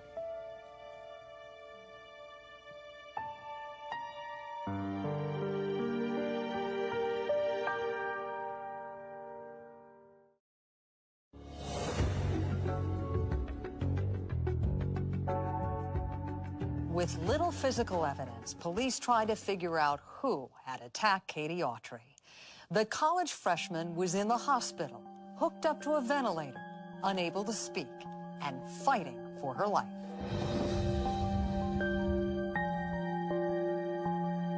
They told us that we couldn't touch her or anything, and when we went in the room, they had a light shining right directly on her face, and she looked like a little baby doll laying there. And my mom just lost it. She just started screaming for her to wake up. She just wanted her to wake up. Barbie White was only 16 years old at the time, but she remembers just how serious Katie's injuries were. They had to remove all the skin from her neck to her knees because she had 3rd and 4th degree burns all over her. While Katie's family stood by her bedside, police in Bowling Green were trying to move the investigation forward. They questioned Danica and got an important clue. Before the fire alarm went off, Danica had called their dorm room to check on Katie. What Katie told her was troubling. All I remember is her saying, "Danica, there's someone in our room." I was like, "What do you mean there's somebody in our room? Who is it?" "I don't know." "What do you mean you don't know who it is? You know, get up, look at him. Who is it?" And she handed the phone to whoever it was. And I said, "What are you doing in our room?" I said, "Oh, I'm the boy that brought her home. She threw up in my truck. I just wanted to make sure she was okay." And I was like, she's fine. Turn her, make sure she's on her stomach when you leave. I'll be there soon. She's fine. Get out of our room. That's when Danica said she heard another voice. There seemed to be a second man in the room. I heard the door close to her room, and I could hear her saying, just leave me alone, just leave me alone. I just want to go to sleep. The one male was talking on the phone to me, and then there was another male voice in the background. And then the phone hung up, so. So you never talked to this second person in the room, or who you thought was the second male in the room? No, I never talked to him directly, but it was a guy. The phone call in itself was pretty disturbing, but once you got hung up on, what did you do next? Nothing. I thought he'll leave. He'll leave. I told him to leave. He'll leave. And I really thought he would. I, let him know, hey, I'll be home soon, thinking, surely nobody's dumb enough to do something to somebody if they think that the other person's gonna come home. Before she got back to the dorm, Danica got a call about the fire. Police also questioned Ryan Payne, the fraternity pledge and designated driver who had driven Katie home in a truck that night. He told police there was a boy he knew from the neighboring town of Scottsville who was already in his truck that night, someone named Stephen Souls. When he got to the truck, Stephen Souls was passed out due to his drunkenness. Stephen Souls is in the middle, Miss Autry's on the right side passenger seat, and of course, Ryan is driving.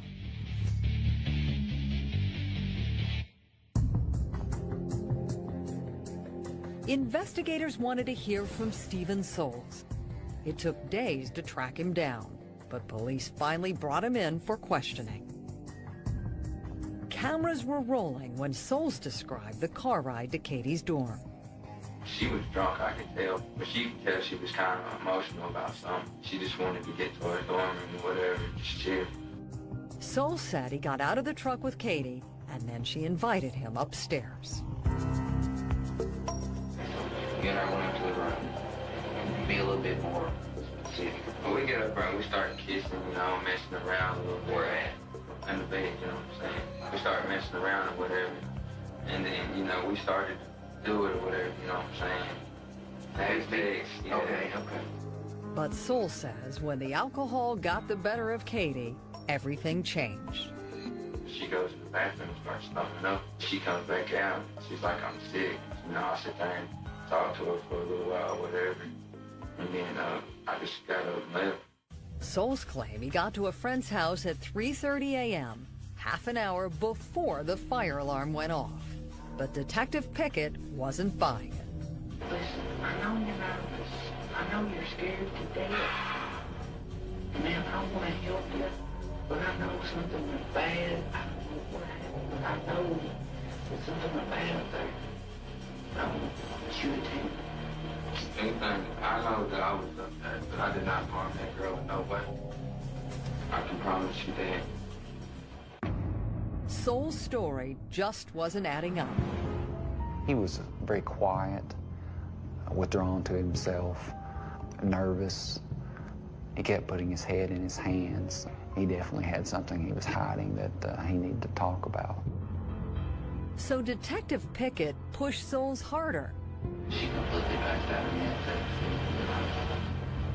So what went back? I didn't hurt. Stephen, you didn't do anything. Did you nothing, did you? Don't go rush nobody. Okay? So when I was leaving, there was a dude out in the hall. I don't know if he went in there and done it or what, but I didn't hurt that girl. Feeling the pressure, Souls asked for a cigarette, took a deep breath, and prepared to tell detectives a story that would point the finger at someone else. Coming up, who was the other man in the room? And was he responsible for the attack on Katie? That's a pretty serious thing when you strike a woman.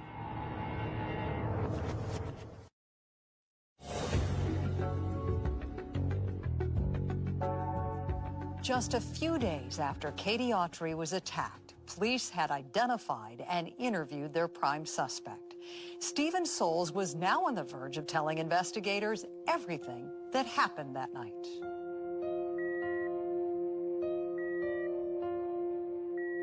Katie Autry was barely clinging to life.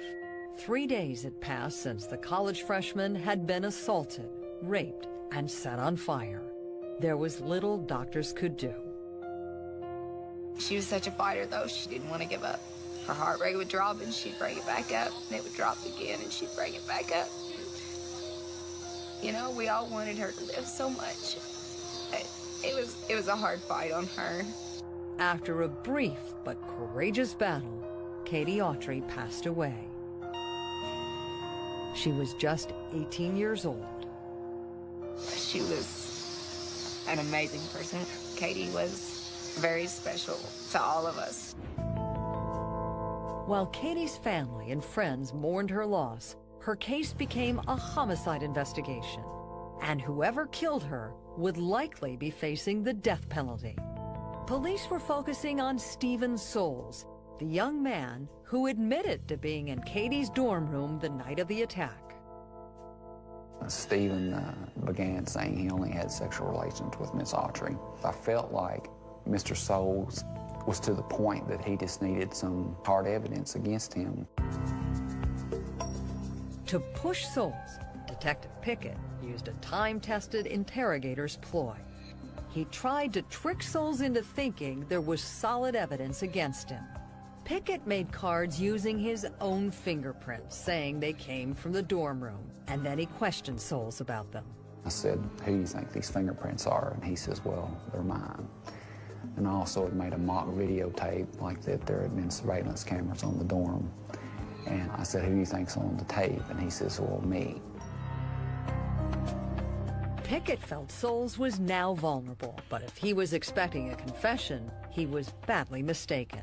Instead, Soules said there was someone else in the room that night.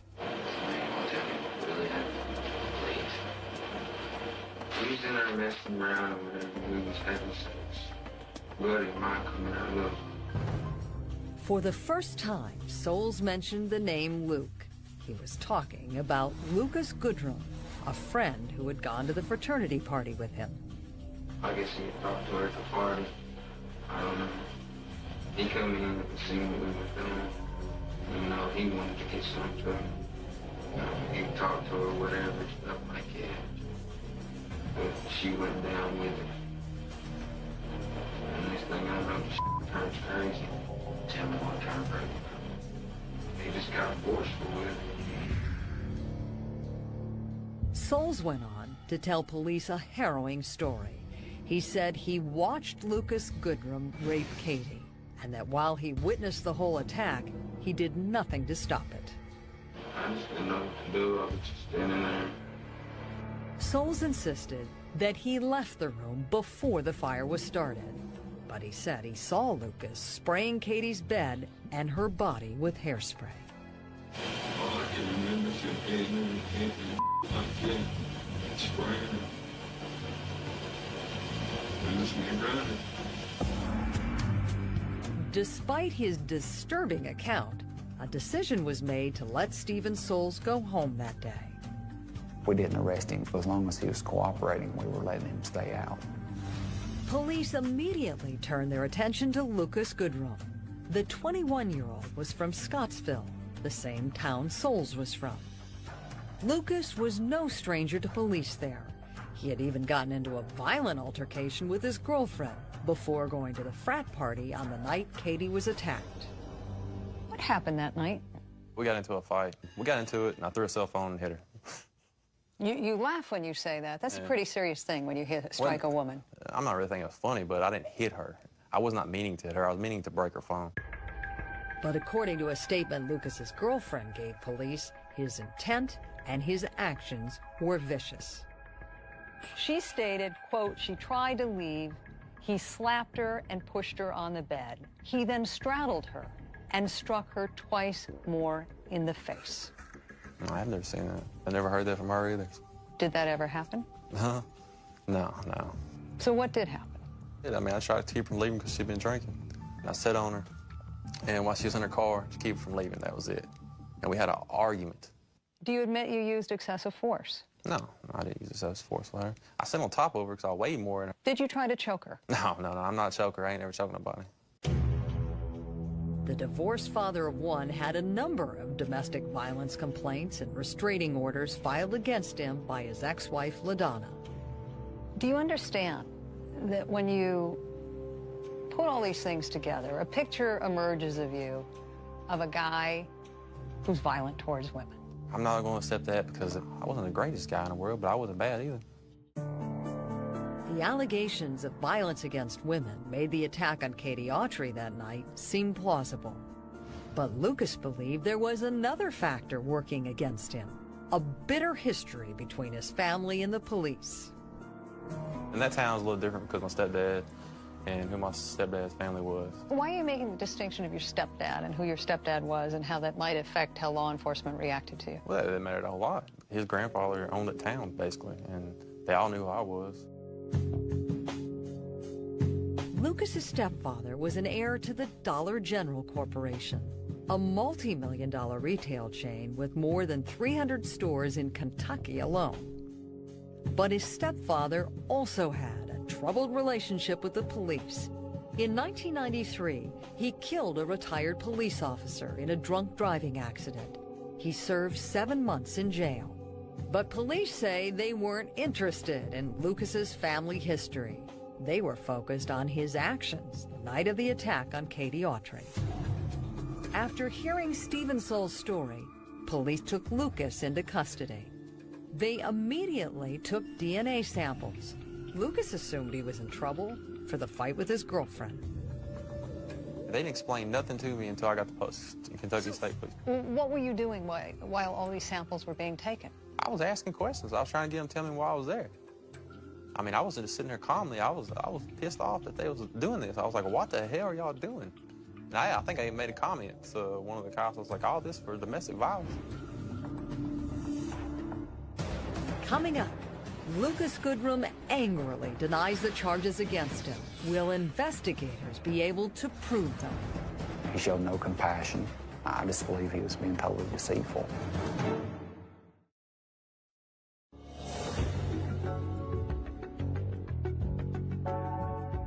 The murder of Katie Autry sent shockwaves through the college town of Bowling Green, Kentucky.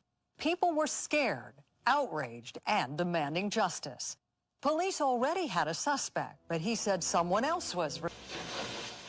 Anytime at that point, did you go over to Poland? To where? To Poland, Mom. Poland? Oh, I don't even know where it's at, but no. I mean, I didn't. You absolutely. I'm absolutely sure, 100% cross my heart to die. I did not. I swear to God. What was your reaction when you heard these investigators say? A dedicated family man. He was the best grandpa I could ever ask for my kids. He loved his family. He was always there for everyone. And a pillar of the community. He helped a lot of the people who were down on their luck. He was changing everyone's life. Is senselessly murdered. We noticed what looked like burn marks. Is this a torture type crime? Was he actually tortured? Detectives follow a trail of evidence. I noticed my dad's truck was gone. We knew that this truck was a key to solving this homicide. That reveals devastating betrayals. Artie would employ people from drug rehab centers. You look at him and you're thinking that if anybody could do it, this guy could do it. Then a surprise lead reveals a killer no one imagined. I've told you guys everything I know. No, you haven't. We're pretty excited. We're just about to go nuts. It was a moment, I'll say that. I never thought he would do something like that. He's not the guy I would have picked to have committed this crime. I was in complete shock.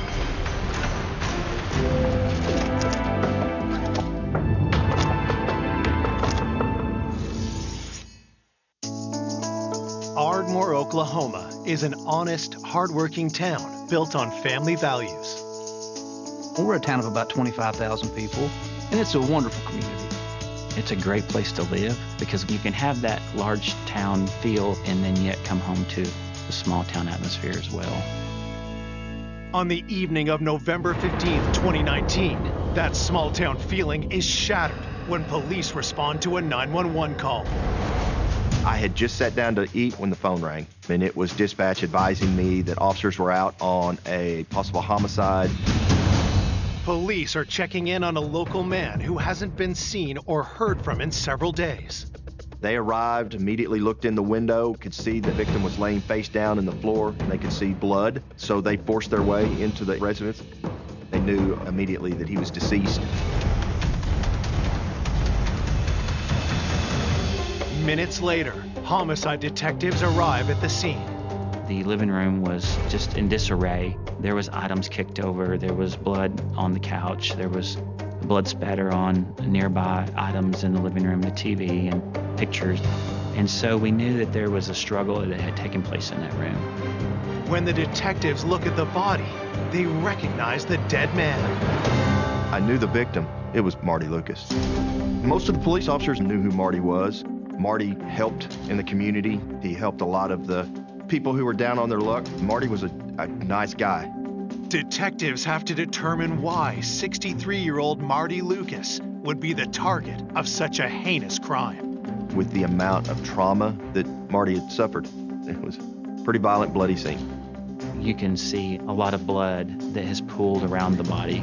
You can see blood on the back of the body, on the head, and we knew that this was a death as a result of a beating or a blunt force trauma. It's obvious that there was quite a struggle. Marty had hair in his hands. He had abrasions on his hands. I think he fought for his life.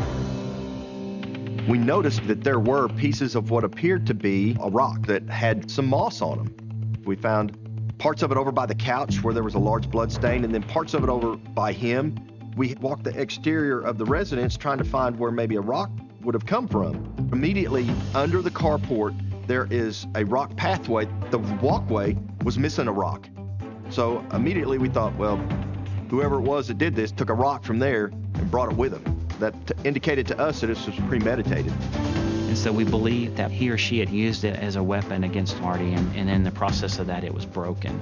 We didn't find very large pieces of it, and so we believe that the majority of that rock was taken from the scene. Police discover unusual markings on the body.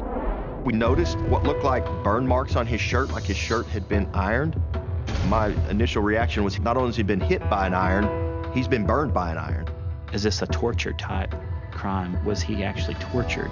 And so we believe maybe early on that the iron could have been a murder weapon, or at least an additional murder weapon in this case. But what could have been the motive for such a violent attack? Where his wallet would have been, someone had reached in and taken his wallet, because you could see the blood transfer, a handprint, like sliding down into his pants almost. We were pretty clear that this was a crime involving a robbery and theft. His wallet was missing along with his phones. Detectives make one more important observation. We thought whoever had killed Marty knew him because there wasn't a sign of forced entry. As investigators work, Marty's son Michael arrives at the scene. I went to his house. It was a nightmare. It's the worst day of my life. I was in shock once I seen what was actually inside. My husband called me. He said, my dad's dead. Someone killed him. And he was just screaming in my ear. He's like, I can't believe someone would kill my dad. I was in complete shock. He was such a nice person. Who would want to hurt him? Marty Lucas was born into a military family in 1956. After graduating high school, Marty got married and had 2 children, Jennifer and Michael. Michael and his dad were very, very close. He loved his family. He was always there for everyone, you know. He made sure to make time for everyone. I used to call him Papa Smurf because he's just really funny. He's short. He's just a real, you know, bubbly person. My parents, they divorced when I was pretty young. Marty had struggles when my husband was a child and a teenager. He had a substance abuse problem. He had been in and out of trouble with the police, petty crimes that was a result of that addiction. In 2007, Marty got a second chance when he was offered a job as a carpenter and found renewed purpose in life. From then on, he straightened up and started his own business. Did really well. He turned his life around. He was one of the few success stories that I'm aware of in my career. Marty threw everything into rebuilding his life and his family. He taught me a lot of work-related skills at an early age. He let me start working with him when I was 12 years old. And my son, he's 8. He's already starting working him, basically, showing him skills like he did me when I was young. He was the best grandpa I could ever ask for my kids. Marty never forgot the second chance he'd been given and vowed to pay it forward. Marty would usually go to the halfway houses and get people that had just got out of jail or that have a hard time with their life and see if they would want to work for him. Basically, just giving workers second chances. He knew where they was coming from. He's been in their shoes. He taught these men and women new skills. He treated them with the utmost respect. Now investigators are left asking, who would want to bludgeon this well-respected contractor and caring grandfather to death? He really had no enemies, and just to see that the way that he died was so brutal, it was very difficult to know that someone would be capable of doing something like that. As detectives finish up at the crime scene, they turn to Marty's son, who gives them a crucial lead. When I showed up, I noticed that my dad's truck was gone. That really threw me off because he wouldn't even let me drive his truck. He wouldn't loan the truck out to no one. It was a Chevy pickup that originally had belonged to Marty's father. That truck was everything to him. Detectives put out a bolo, or be on the lookout for the missing truck. We needed to find the truck and maybe hope that either the suspect was still driving it or that they left behind evidence that we could identify him. We knew that this truck was a key to solving this homicide. Investigators ask Marty's loved ones who they think would have seen him last. We found out that Marty had been missing 2 or 3 days prior to the Friday the 15th that we found his body. And one of the things we were told by family and friends is that Marty goes to this Valero gas station every morning to get coffee. The Valero had video that pointed down the street that the crime occurred on. The managers said that Marty had arrived last at that store on Tuesday morning. Detectives searched the security footage. On the day after Marty was last seen alive, and 3 days before his body was found, the truck appears. Marty's truck was very unique, dark green color with custom wheels. This green truck was in a big hurry and it pulled out in front of a semi-truck and it was almost in an accident that we'd captured on video. Investigators need to track down Marty's truck and whoever is behind the wheel. We thought if we find the truck, we're probably going to find our suspect. This is going to be our guy. Coming up, detectives uncover suspects with dark pasts. They said, violent. I thought, good Lord, he gets violent. I don't know what I'm going to do. She had frequented a lot of the local casinos. She knew he had large sums of cash. This was the break that we needed. And the trail leads to an unlikely killer. You're not going to think that this is someone who could kill somebody. And that kind of broke open a whole new layer of the case. The investigation took off at warp speed because we think we've got our guy.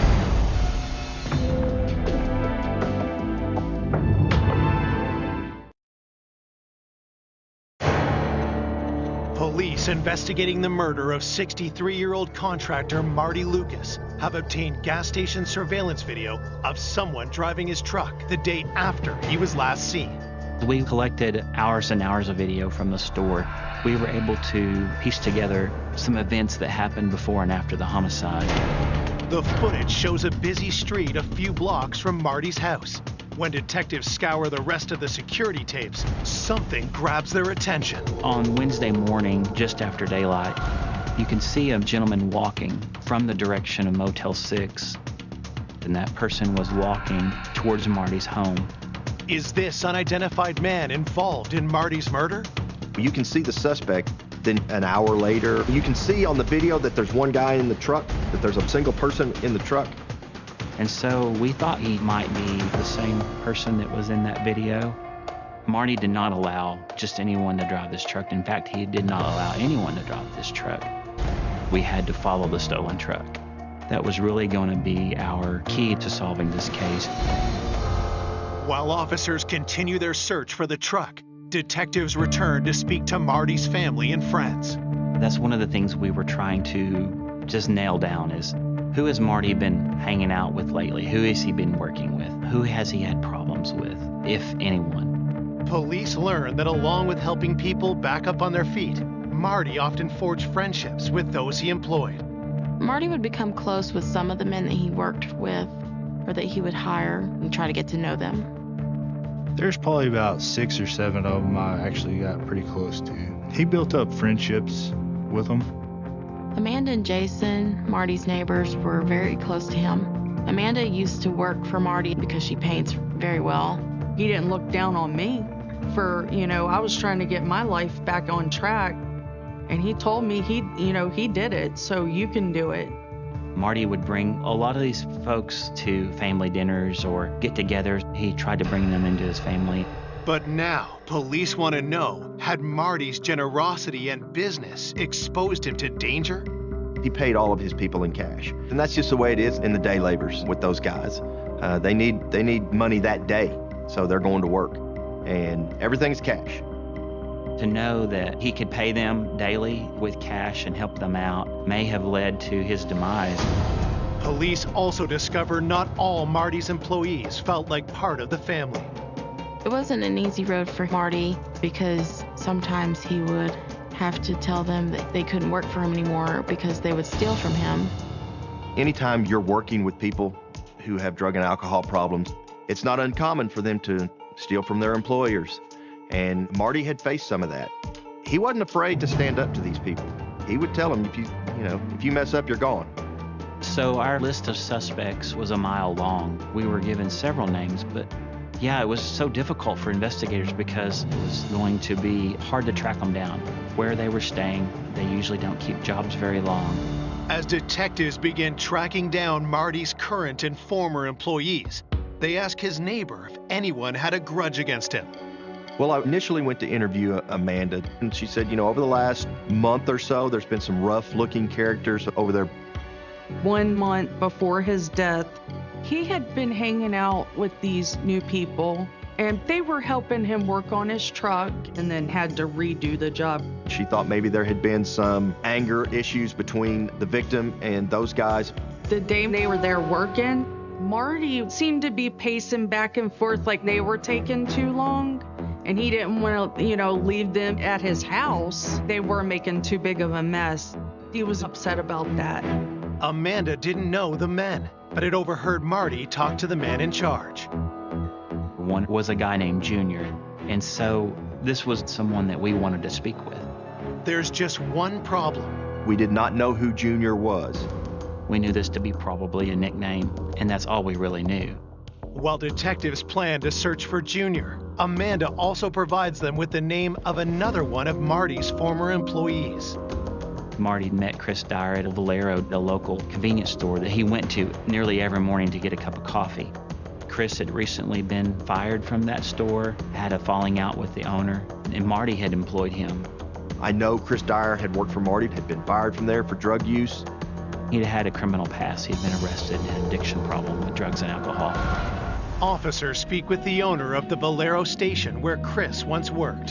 The owner-manager of the Valero store reaffirmed that Chris was just not a very good guy, that he had had trouble employing him, and so he felt like that he needed to let Chris go because there was always drama, that Chris was basically just at rock bottom and desperate for money. Chris Dyer knew that Marty carried several $100s. When he paid him for a job, he would pay him at the end of the day, and he would pay him with cash. Was Chris Dyer desperate enough to bludgeon Marty Lucas to death?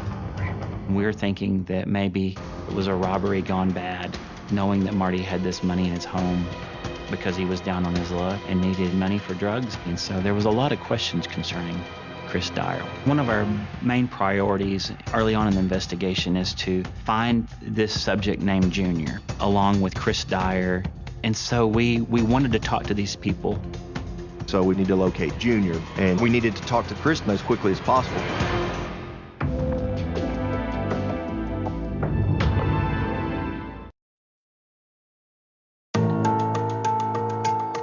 Police investigating the murder of contractor Marty Lucas are chasing multiple leads as they search for his killer and stolen truck. They've set their sights on two of Marty's employees, an unidentified man called Junior and a recently fired laborer named Chris Dyer. A lot of these folks who are going through tough times, there is nothing permanent in their lives. There is nothing fixed in their lives. There is no stability. And so it was hard to track them down. Following a lead, police questioned employees at the gas station where Chris had worked. I spoke with the clerk that was on duty at the Valero, and she was able to give me a phone number to Gina Dyer. Gina is Chris's estranged wife. She and Chris had been separated about a month because she had caught him cheating. He had gone back to drug use, and that he was currently living at the Econo Lodge Hotel. Detectives find Chris at the hotel and bring him in for an interview. We really thought that we had something. We knew that Chris had easy access to Marty's home. Chris Dyer knew that Marty carried up to $500 to $600 in cash on him at any given point in time. So there's a rumor that some rumors went around that maybe you and him had gotten crossways and he had basically fired you. So you never had a disagreement. No, not at all. Nope. I'd like to know who in the hell's saying that, because that's bullshit. Pardon my French. Police know better than to trust Chris's word. We knew that Chris Dyer is down on his luck and had run-ins with the law, and well, maybe this is our killer. This is who it is. And then you get him in an interview room and he's cooperative and he's genuine. In fact, he was very distraught over Marty's death. I hope you catch who the hell did it and fry their ass. Yeah, I know, right? But he was, man, that guy would do anything for anybody. I had some empathy there because he'd been in trouble before too. And damn sure didn't deserve to go out like that. I think he considered Marty a friend, even though Marty had fired him. Would you be willing for us to go through your truck, look through your hotel room, to see if there's anything that would be... Yeah, I got that. We can roll you out. Marty had what we would consider defensive wounds to the hands. There was hair and blood under the fingernails of the body. And so we knew that there was some type of altercation. We knew that there had to be injuries on our suspect or suspects. And Chris had none of that. He had no recent cuts or bruises. In order to officially rule Chris out as a suspect, detectives checked Chris's alibi. He said he had gone to Kingston, Oklahoma, which is nearby, with Krista, his girlfriend. I believe it was the Wednesday before. Police bring Krista in for an interview. Is it possible that he slipped out of the room one night while you were sleeping, left, went and did something? No. I'd have to say that just could not be possible. His girlfriend also corroborated Chris's timeline as to what his story was. He had an alibi for that timeline, but he just didn't appear to be involved.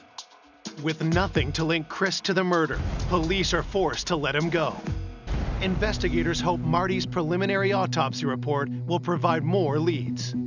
The significant thing for us from the autopsy was the fact the cause of death was blunt force trauma to the head, including the large gash to his head. Obviously, he was hit with something other than the rock because of the laceration on his head and because of the burn marks. These burns that was on his back and part of his right arm came back as a post-mortem burns, which was very interesting to us, which means that they were caused after Marty had passed away. Initially, we were looking at these burns to the body as being type of a torture. Now we believe the iron was used as a secondary weapon after. So the suspect didn't realize that. In his rage, he didn't know that Marty had already died, and he continued to hit him with this iron. The preliminary autopsy report doesn't conclude whether the rock or iron ultimately killed Marty, and an exact time of death remains undetermined. Meanwhile, with the killer still at large, the worry takes a toll on Marty's family. His son, Michael's always a quiet person, but he was like a walking zombie. I couldn't sleep at night. I'd stay up during the day. It's fear for my family. Just because, I had no clue who would do this to my dad. Michael was really panicked. Marty had so many different men working with him. I was very fearful of my life. As police continue their search for other suspects, including the former employee Junior who worked on Marty's truck, a lead comes in about someone close to Marty who might have had a motive. One of Marty's friends had called one of our patrol officers and told him that Marty was dating a lady named Donna Hargrave. So Donna Hargrave is somebody that probably everybody at the Ardmore Police Department is familiar with and knows on site. We knew Donna had a drug problem as well. She did have a few run-ins with police and frequented a lot of the local casinos. Could Donna's vices have pushed her to murder Marty? She knew Marty and knew that he had large sums of cash, and because she is a known drug user, that perhaps she had enlisted the assistance of another known drug user to go rob Marty. That was a scenario, obviously had some possibility to it. That's why we needed to talk to Donna as quickly as possible. Officers bring Donna down to the police department for an interview. Upon bringing her into the interview room, she was handcuffed, and I knew she had not come up there willingly. What's this about? Yes, if I'm not under arrest, then why do y'all have a reason to search me? She was really uncooperative. She did not want to speak to us. Okay, what is this about? Please, get this over with and tell me what it's about. Okay, so... Somebody who I've been hanging with. Yeah. Okay, who? Marty Lucas. That and that's straight up. She definitely has a problem with Marty that was very suspicious, and it really struck a nerve in us because we wanted to know what this problem is.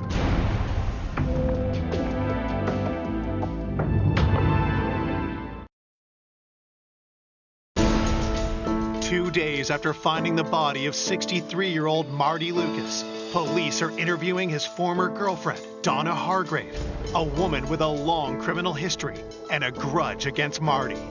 She had been arrested many times here in Ardmore. She had been known to be at least uncooperative with police, if not somewhat violent and unruly. She didn't really care too much for Marty. We thought maybe she had something to do with his death. It pissed me off because he was just being a dickhead. So when you said him, what are you mad at him about? He just promised things and don't ever fall through. Like I talked to Marty about moving my trailer over to him. Over to his house or something. He said no. He knew that she had not been clean and that she had not been trying to straighten up and that he wasn't going to help her as long as she wasn't trying to help herself.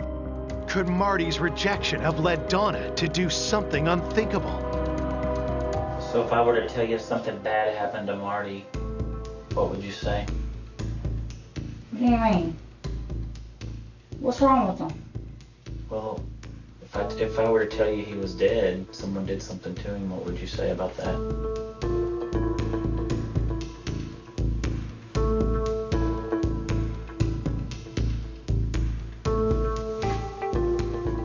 Are you serious?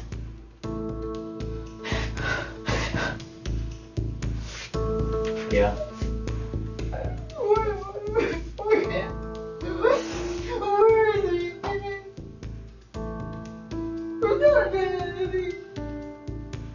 Yeah, that's why you're here.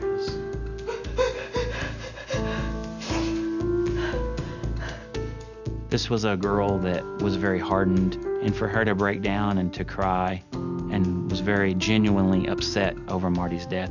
She did say that they had recently broken up and that she hadn't seen him anytime in the last 4, 5, 7 days.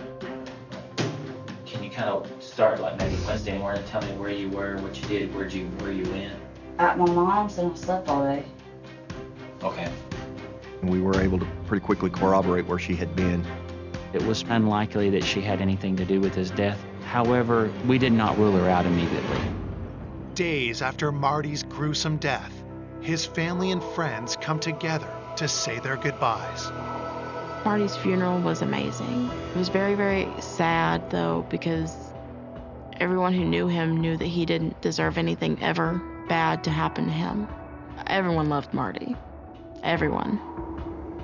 There was quite a bit of his workers, even his past workers, that come to his funeral. It was a good day, but a bad day at the same time. Meanwhile, police doggedly follow each and every lead. We did have a large suspect pool. because we didn't know who all might have been working for Marty. One of the things that we wanted to get identified was who Junior was that was working on the truck. So myself and another investigator said, we'll run by the halfway houses and see if we can get Junior identified. So we went over to the Broadway house, and the director there gave us the name of Clarence Bibb Jr. He said he thought Junior was from up by Oklahoma City, and he's got a pretty extensive record, including some assault. Well, we really believe that if Junior and Marty had gotten into an altercation over the payment of the truck motor, maybe he took the money, it got out of hand, he killed Marty, took Marty's money and the truck, and took it back to Oklahoma City to chop it up. We found that law enforcement there knew Clarence very well. They knew his family very well. And they lived in several homes that would be described as a compound, like a family compound. And they said, don't go out there without a lot of us. Clarence is violent, and so you don't go up there by yourself. Detectives assemble a task force with local and state police and make the 2-hour drive to Junior's compound. When I first got out there, I thought, man, this is a real possibility. Man, we might find our truck out here. So we went up and knocked on the door. And when Clarence showed up, I thought, good Lord, this is one large man. And if he gets violent, I don't know what I'm gonna do. You look at him and you see what had happened to Marty, you're thinking that if anybody could do it, this guy could do it. He's big. Detectives ask if he and Marty had fallen out over the work Junior had done on Marty's truck. And he was happy with what Marty had paid him, and there was no disagreement. He said that Marty paid him $500 more than he was supposed to because of the trouble that we went through. And in fact, when I told him that Marty had died and that someone had caused his death, he too got emotional. Here, this big, mean, gruff country guy, and he's crying like a child over his friend's death. He said, I wouldn't hurt Marty if somebody paid me to. He said he considered Marty a mentor and a friend. Clarence denied that he had been in Ardmore recently. He had gave an alibi that he had been at home with his mom and other family members around the time of Marty's death, and they corroborated his story that he was there. He fully cooperated with the investigation. He gave us his cell phone. He let us have clothing and boots. He let us search his house. He let us search the property. And he let us just have free reign of whatever we wanted. And we came up with nothing. I just remember thinking to myself, man, we are absolutely going nowhere with this investigation. With nothing to link Junior to the homicide, detectives begin to fear the investigation is cooling down. We had a pretty good idea that it wasn't Junior at that point. Donna Hargrave had a stone-clad alibi. Chris Dyer just didn't appear to be involved. I think both Bryce and I just were disheartened. We had no leads. We had no suspects, so we were just trying to figure out where do we go from here. Then, an unexpected call turns the case red hot. Well, we got back to the station, and dispatch yells down to us, "Hey, they found your truck." We were dead tired, but you went from dead tired to wide awake in a hurry.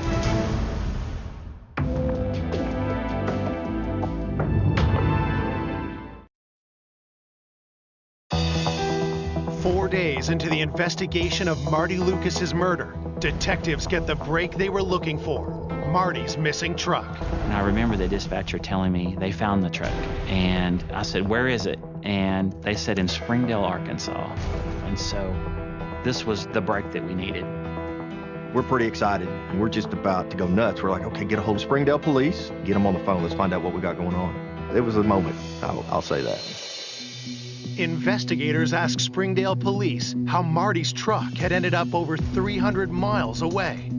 A citizen had called and told them that his friend had been in possession of the truck. And his friend, he identified as Jack Latham. But who is Jack Latham? Detectives immediately ask Marty's family if they know the name. They learned Jack was one of Marty's most trusted laborers who hadn't been seen or heard from in months. Jack Latham, he worked for my dad for a long time. He was a really hard worker. Marty was extremely good to Jack. He gave him extra money here and there whenever he'd need it. Marty would bring him by my house sometimes, and they would occasionally ride around together. He seemed very quiet. It was not unusual for people to come and go in Marty's business. Jack Latham worked for him on and off a couple of years prior to this. When detectives dig into Jack's background, they learn he has a daughter and ex-wife in Ardmore and a checkered past. He had an extensive criminal history for drugs and theft, but he's not the guy I would have picked to have committed this crime.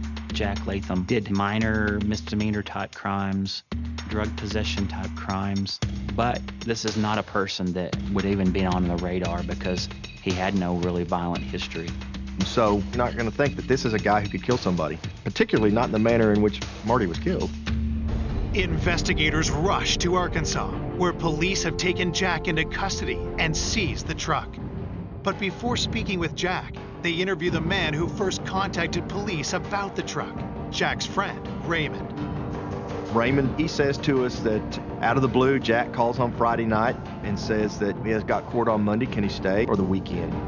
Raymond tells police Jack asked to get picked up at a local parking lot. So he goes to pick him up, and he sees he's sitting in what looks like a pretty nice Chevy pickup. And he says, hey, whose pickup is that? He said, oh, it's a guy that I'm visiting. He let me come sit in it to wait on you. And he says to us, I didn't believe him. Monday morning, Jack says, just take me to jail. I've got warrants. So he takes him to jail, and then he goes back home and he looks to see what the warrants are for, and it's for theft. And he thinks, I wonder if that truck's stolen, because something doesn't feel right with that truck. So he goes back to where the parking lot where the truck is and sees it doesn't have tags on it. And so Raymond knew that Jack was lying. He knew he needed to call the police. We went and looked at the truck, and the truck looked pristine on the inside. But when we sprayed it with Blue Star, there was blood everywhere. We knew in the back of our minds that this was the key, that Jack Latham was the key to Marty Lucas's death. And then the investigation took off at warp speed because, yeah, we think we've got our guy. We went to the Benton County Jail and interviewed Jack that day. First thing I noticed about him is he's slight of build. He's not very big. He seems to be very reserved and meek. He doesn't seem to be what I would picture to be a killer. Then police noticed something else about Jack's appearance. He looked pretty bad. He had some injuries to his face. He had this greenish brown black eye or injury to his eye. He had a minor abrasion to his lip. Could Jack have suffered his injuries while attacking his former boss, Marty? Police start by asking Jack when he was in Ardmore last. Okay. I guess at some point in time you've been in Ardmore, been around Ardmore, or living in Ardmore or something? Yeah, a long time ago, about 6 years ago. Jack tells detectives he's recently been living 200 miles away in Enid, Oklahoma. Who were you staying with? My brother and them. Then, investigators cut to the chase. We've been working on an investigation for the last almost a week now. Your name's come up, and before I can really get into a lot of questions with you and details and explain to you, why we're here and all that, I got to read you your Miranda rights. After we Mirandized him, he said he didn't want to talk to us anymore. Do you wish to make a statement, or will you answer any questions that we have for you today? No. No? Okay. With Jack refusing to talk, police need to find a way to place him near Marty's house at the time of the murder. So, in his initial interview, he tells us that he hasn't been to Ardmore, that he came down here from his brother's house in Enid.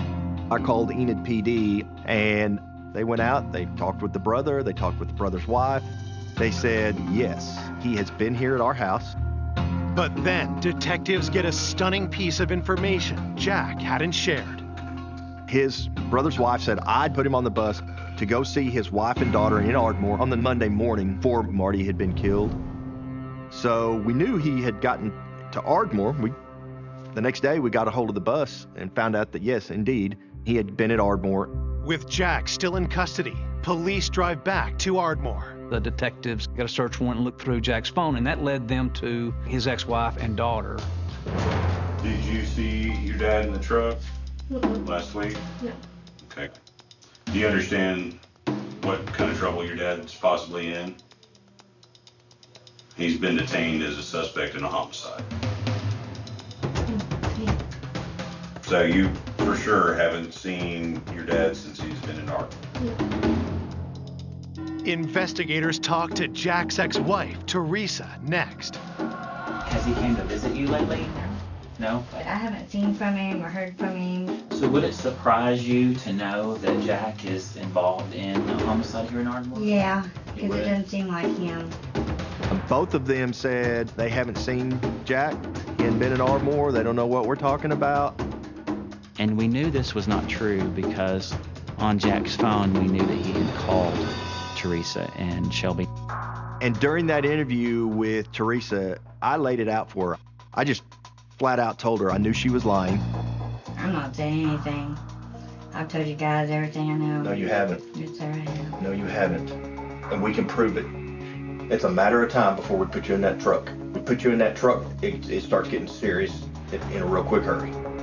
Police start to question if Jack's ex-wife and daughter are involved in Marty's murder.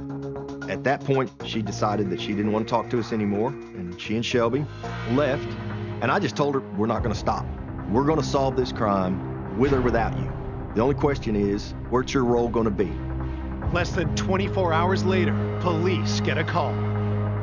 The next day, early morning, the next morning, Teresa called, said, I want to come back and talk. So from that, I mean, that kind of broke open a whole new layer of the case.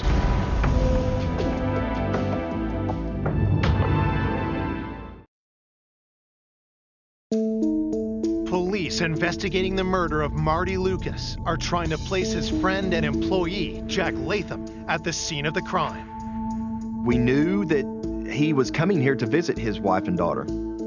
They both told investigators that they did not know where Jack was. They had not seen Jack. He had not been in Ardmore. But Jack's daughter and ex-wife returned to the police station the next day. Yesterday, you were pretty firm that you didn't know nothing. I was really scared and I thought about it all night and I felt really bad. Really hit home, so I had to tell the truth. I did see Jack on the 11th and 12th. Which was what, Monday and Tuesday? Monday and Tuesday. Okay. And he dropped us off at my mom's house on the 13th in the morning. Teresa says Jack stayed at an Ardmore motel on Monday and Tuesday nights. They said Jack had called Marty to see if he had any work for him. And Marty said, no, I can't use you. I don't need you right now. And do you know what day that was? Tuesday night? They both said that about 8 or 8:30 on that Wednesday morning, Jack left, sent an officer to Motel 6 to see if they had video. And sure enough, we've got video of Jack Latham leaving Motel 6, wearing the same clothes as the person that's walking. The Bolero camera picks up. About an hour later, a green Chevrolet truck that we believe was Marty's truck shows up in the parking lot in Motel 6. You watch him go over to a dumpster, throw something in the dumpster, which we believe was the rock and the iron. Where did he go get the truck? He said he couldn't get it to me. Then, Jack did something even more suspicious. When he came in, he went straight to the sink and washed his hands. He did wipe his face down, and he put his hoodie on, and he told me that he did something bad, but he wouldn't tell me what. He said, we gotta leave, we gotta get out of here. He drops them off, and they don't see him again. And so by then, yeah, we got enough to file charges on Jack Latham. I called the family members and told them what we knew. I was very shocked because Jack had been in my house around my children. He just acted very shy, but he didn't act like he would hurt anyone. It was shocking to me because he treated Jack with respect like he did everyone else. Police charged Jack Latham with first-degree murder and extradite him from Arkansas. When he arrives in Ardmore, Jack starts talking. Jack told me that he was in desperate need of money, that he had no job, he needed money for drugs, and he knew that Marty Lucas was the source of that money.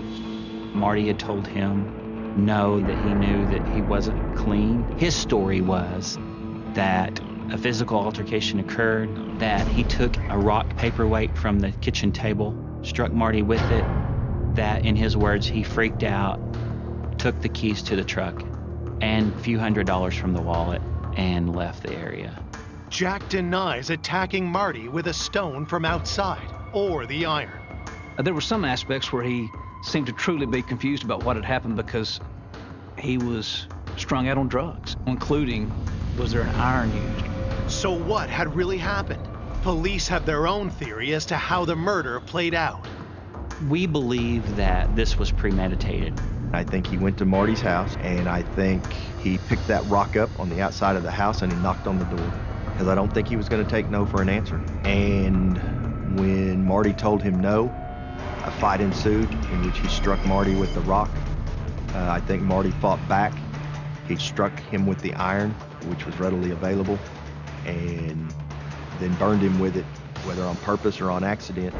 He took the iron and he took the rock with him, and he disposed of the evidence, and he drove to Arkansas. It was absolutely senseless over a few $100s. Despite the evidence, prosecutors worry defense lawyers will try to argue Jack was desperate and never planned to kill Marty. I thought that this case met the elements from a legal standpoint of first-degree murder, but then you have to be mindful of the fact that a jury would think also Jack's explanation is somewhat believable. He's a hopeless junkie. He's desperate for money. With the family's consent, prosecutors charged Jack with second-degree murder. We didn't want to risk going to trial and then letting him free. In October 2020, Jack Latham pleads guilty and is sentenced to 25 years in prison. I feel like we got justice. I know he's going to be locked up and my family's going to be safe. Jack was very unexpected as a killer because he just didn't act like he was that type of person. Jack Latham, he's still a mystery to me, you know, because just by being around him, I never thought he would do something like that. He did this for nothing. There was no reason for nothing. Marty was such a nice guy. But not only that, I mean, think of all the people whose lives he affected in a positive way. That's a sense of loss for our community. When I lost Marty, I lost my life too. He was the most amazing person I could ever. Sorry. Despite Marty's horrific death, the legacy of his compassion lives on. My dad, he'd be very proud of the lives that he's changed in the community. It made me appreciate everything about Marty and the second chances he gave to everybody, because it made me feel like I should give people second chances.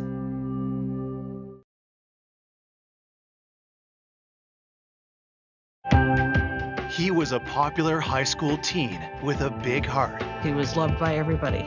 He was there for anybody, anytime. He was a really likable and caring person. Until his life was violently stolen while he slept. It was unbelievable, because I was trying to figure out what was going on. We pretty much are starting with a blank slate. It was really a whodunit. Don't have a lot of answers. Detectives unearth a world of deceit and intimidation. She said if he would have just kept his mouth shut, this never would have happened. There were two teenagers bragging about being connected with a homicide. He was already in custody, so was this something that he had orchestrated? To reveal a sinister plot. A fisherman contacted the police department and said, hey, I found this gun. So that was a twist where you never would have expected that. The whole scenario was crazy. And discover a mastermind no one expected. We were dumbfounded, like, what just happened here? I don't think anybody thought that this is how it would end. I felt totally betrayed. I wasn't just shocked, I was floored.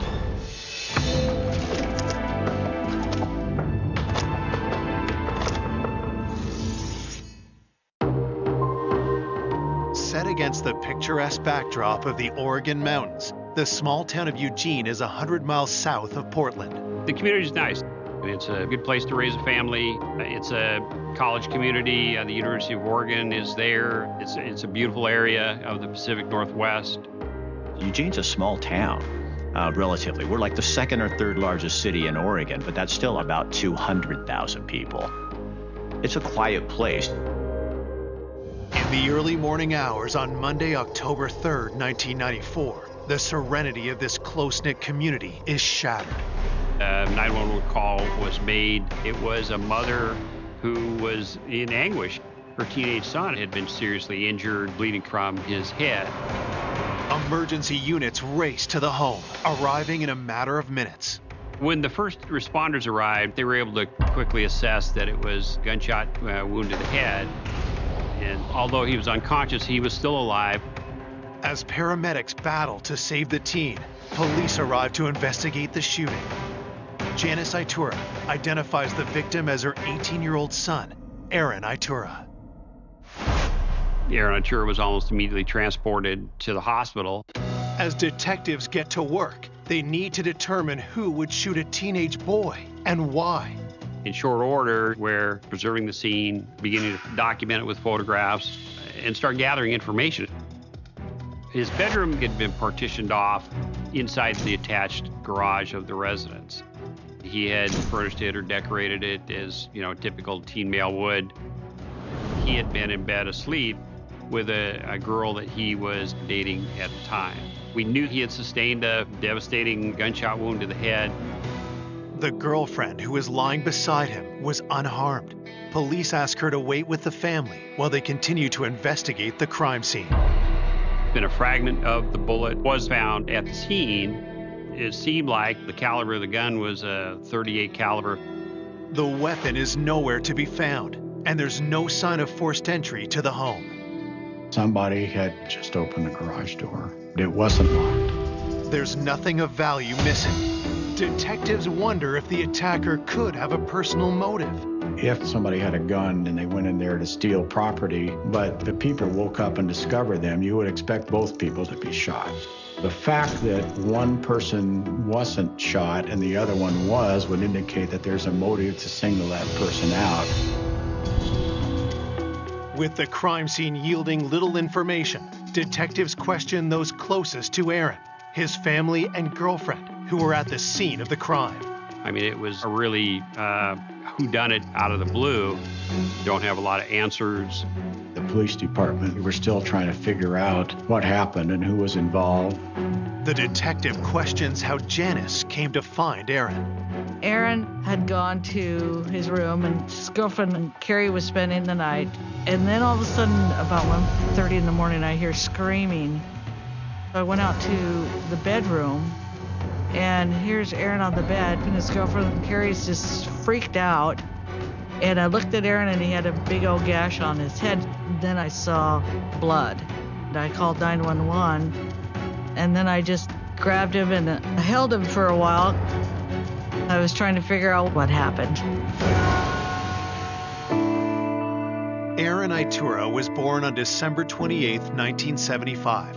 He was the oldest of 5 children, raised by single mom Janice. Aaron was a good kid. He was there for anybody, anytime. And he had a lot of responsibilities as far as helping out, because I worked sometimes 2 jobs, and he took care of all of his young siblings. Growing up, Aaron was always tall for his age and came to be known as a gentle giant. People described him a big, lovable teddy bear. He was a really likable and caring person with a mom who was really involved in his life. In his last year of high school, Aaron was popular, well-respected, and easygoing. Well, he liked to draw. He wanted to go to art school in New York, and that was his goal. Recently, Aaron had found love with a local girl named Carrie. She worked at the little neighborhood store, and they had been dating about 4 or 5 months. Aaron took pride in his community and was highly active in the area's anti-gang movement. He had the courage to step up and do what was right. He was just the type of guy that people came to with their problems. He was the protector. He watched out for everybody. Aaron was looking ahead to a bright future. No one can think of anyone who'd want to shoot this young man point blank in his own bed. Investigators turned to Aaron's girlfriend, Carrie, who was lying next to him during the attack. Carrie tells detectives she awoke to the sound of the gunshot, but couldn't see much in the dark. Carrie, the girlfriend, certainly needs to be looked at as a potential suspect because of her proximity at the time the shooting occurs. The police decided to take her down to the police station and to talk to her in a lot more detail about what she knew. While police transfer Carrie to the station, detectives focus on Aaron's family. In the early stages, it's really important to exclude witnesses from being possible suspects. Part of the procedure of the police was to take gunshot residue swabs from the people in the house. I needed to get to the hospital. I needed to see how he was, but we couldn't leave. We had to wait till we were cleared through the gunpowder residue testing. Aaron's mom and siblings test negative for gunshot residue. They immediately race to the hospital. Janice was almost immediately notified by the doctor that her son's brain scans showed that there was no brain activity. The nurse was trying to tell me that, he's not going to make it. Later that morning, the decision is made to take Aaron off life support. I think he just was done fighting. I lost a big chunk of my heart. I just couldn't believe that I'll never see him again. As Aaron's family grieve their devastating loss, at the station, detectives interview Aaron's girlfriend, Carrie. They ask her if she knows of anyone who would want to harm Aaron. She claimed she didn't know why this occurred and who would have a motive to have killed him. When detectives question Carrie about trouble in their relationship, she denies any problems. Maybe she just wasn't being straight or truthful. Right off, you can't rule out the possibility that someone like Carrie may have shot Aaron for some personal motive. Forensics check Carrie's hands and clothing to determine if she fired the weapon that killed Aaron. Gunshot residue wasn't there. Swabs confirmed that she was not involved in a shooting. With Carrie ruled out as the shooter, police ask her if anything unusual happened that night. She tells police about a mysterious phone call Aaron received just hours before the crime. Carrie had mentioned a call had been made to the house. It was some girl, just wanting to know if Aaron was there. And then the caller hung up. Investigators have Carrie walk them through the moments before Aaron was shot. She said she was laying next to him. They were both fast asleep when she was awakened by some noise, which, as it turns out, was with a gunshot. Then, Carrie reveals a crucial detail. Carrie becomes a key part of the investigation. She mentioned that she'd seen who did it. Coming up, the investigation takes a stunning turn. What we learned indicated that they knew a lot more about what happened than what they'd said originally. And unravels a tale of betrayal. And I'm just like, did I just hear her say what I think I heard her say? There was almost something pathological about their relationship. To reveal a ruthless killer hiding in plain sight. They were absolutely a master manipulator. It was what they call a Jekyll and Hyde. It was really shocking how the case turned.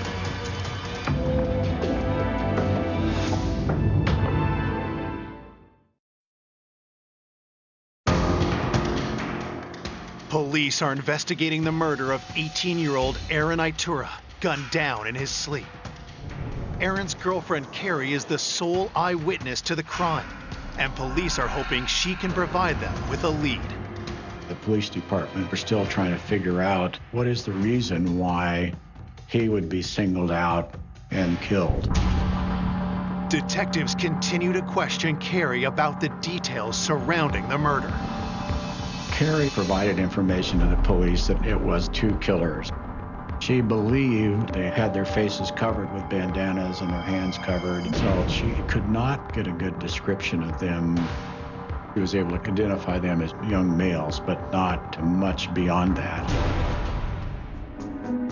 But who could the two masked assailants be? Police ask Carrie if she can think of anyone in her recent past who would want to harm Aaron.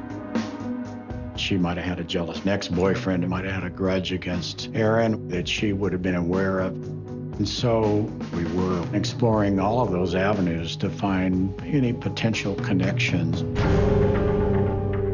After interviewing Carrie, police dig into her background and find no serious ex-boyfriend or anyone else that could link to the crime. With no significant leads, investigators turn to the community for help. We pretty much are starting with a blank slate. The police had kind of fanned out, into the community and were asking people whether they knew anything about what had happened to Aaron Itura. But But no one heard or saw anything suspicious. For this laid-back community, news of Aaron's brutal murder is a shock. All we knew was this young man had been sleeping in his bed and somebody had gotten in there and shot and killed him. We were dumbfounded, like, what just happened here? This is Eugene, Oregon. You don't have young people being killed right in their home, in their bedroom while they're sleeping. And people were scared. Detectives begin to look at Aaron's work with the anti-gang group. Had he made some dangerous enemies? Law enforcement was certainly concerned about gang activity. There was a sense, anyway, that Aaron, he's been at these anti-gang task force meetings, and now this kid has been shot in the head. So it certainly raises questions. Police learned that Aaron had been working closely with local anti-gang activist Mary Thompson. A lot of people knew who Mary Thompson was. She was wanting to sound the alarm about gangs in Eugene. And she established herself as kind of the citizen voice among law enforcement and other agencies dealing with that. She was a working mom with a teen, her son Bo, who was getting in and out of trouble. Mary Thompson was involved in publicizing the threat of gangs. How that developed for her was that her son Bo, who was 16 and had gotten involved in some gang activity and serious crimes. She said he's a member of a local Crip gang, and if it can happen in my family, it can happen in any families. And oftentimes she was going to various schools and in the media for an anti-gang sentiment. Mary's home was open to troubled teens trying to avoid gang life, but she needed help with her expanding network. Aaron got approached in school about assisting with the community outreach. He took that role seriously. Aaron was very proud. Sometimes I could hear him talking to his sisters about, you know, I've got to do this. I'm going to help some kid someday, and Mary's on the right track. I thought she was amazing. Here's a woman that's 40-some years old, and she is out with Aaron, making people aware, because most people in this town had no idea that this was going on. The day after the murder, investigators pay Mary a visit, looking for a lead. She was shocked that Aaron Itura had been shot and killed, and more than willing to try to help in any way that she could. She offered a whole list of names of people that she knew were associated with him. Then, Mary shares a disturbing detail. When the police went to talk to Mary Thompson, she told them about a gang member from Portland that was a Crip that had stopped by her house looking for Aaron Itura before the homicide. And she identified him by the name of Sonny and said what kind of car he was driving. And this gang was dangerous. He wasn't somebody that she previously knew, just that he had showed up and was inquiring about Aaron. Where does he live and what can you tell me about him, sort of thing. Her information was that people in the gang life up in Portland were upset because of Aaron's cooperation in anti-gang efforts. Given the proximity of when this had occurred to Aaron's death, you couldn't ignore that this might all be coming out of people in Portland. She provided a general description of Sonny and of a car that he was driving. He wasn't on our radar. So the information about Sonny was documented and passed on and shared with the Portland Gang Bureau. While Portland's gang unit tracked down Sonny, Eugene police talked with Aaron's friends. Had Aaron been concerned for his own safety before the murder? They said before the homicide, Aaron Itura told them a story about a gang member wanting to do harm to him. But there's not a lot of information. This could be significant. This might, in fact, be gang-related. So we were looking for the active gang member of Sonny.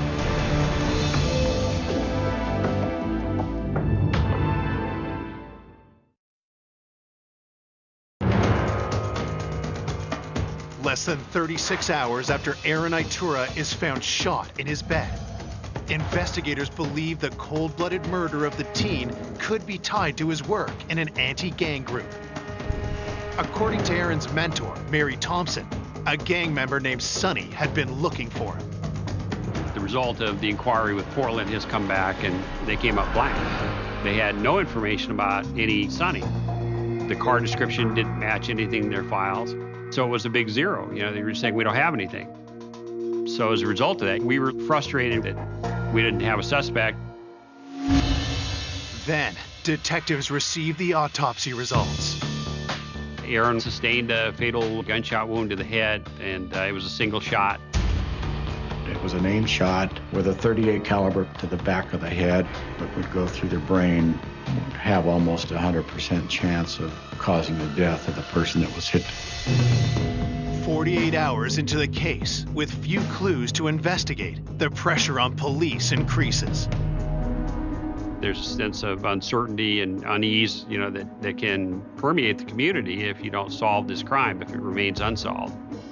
When you're in a small community, you want some answers because somebody out there in the town we live in snuck into the bedroom of this young man and killed him. That's scarier than anything when you don't know any other details. The lack of progress also takes a toll on Aaron's family. There was times that I would have been willing to follow Aaron, but I put my grief on the back burner. Continue taking care of my kids because it's not their fault. But it was so hard with just certain songs, certain times. I just would kind of collapse. It's just kind of what you do. Fortunately, Janice isn't without support. Friends like Aaron's mentor, Mary, help the family get through tough times. Mary Thompson was very sorry. She couldn't understand who would ever do that.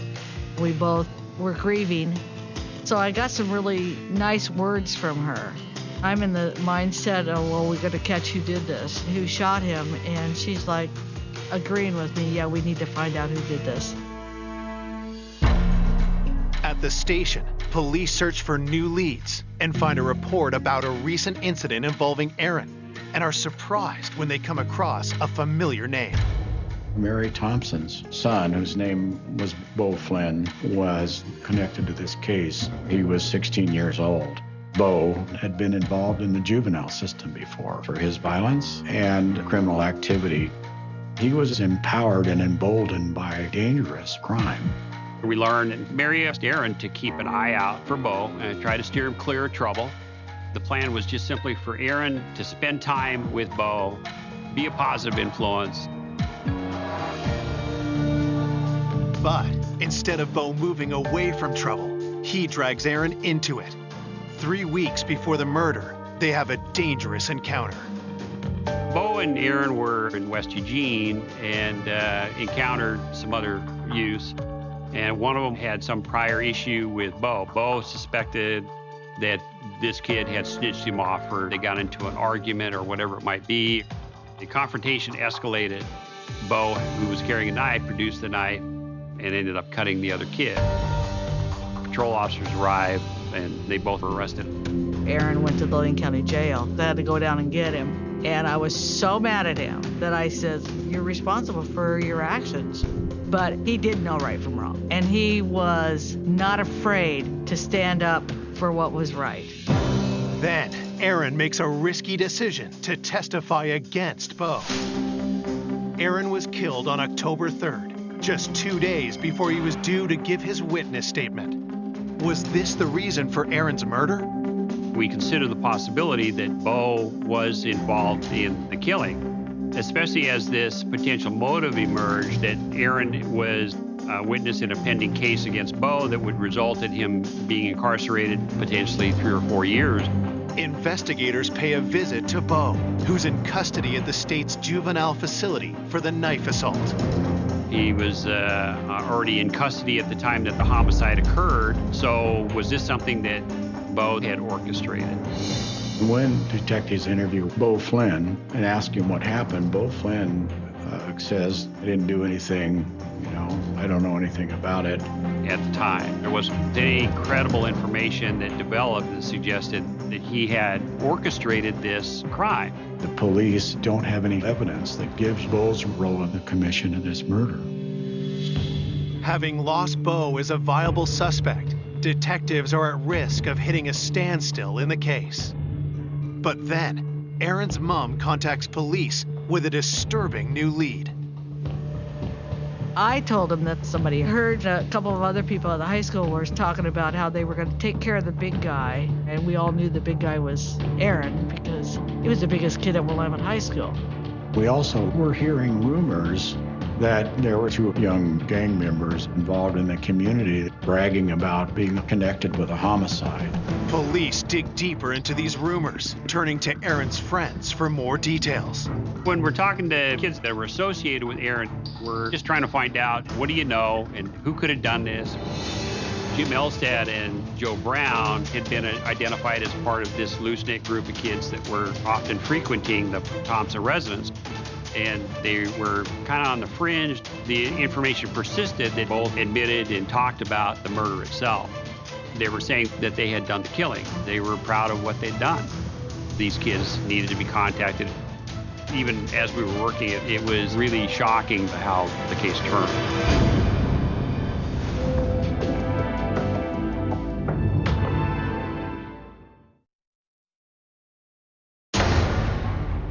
Police investigating the execution-style shooting of 18-year-old Aaron Itura have a new lead. 2 local teens have been bragging about the killing.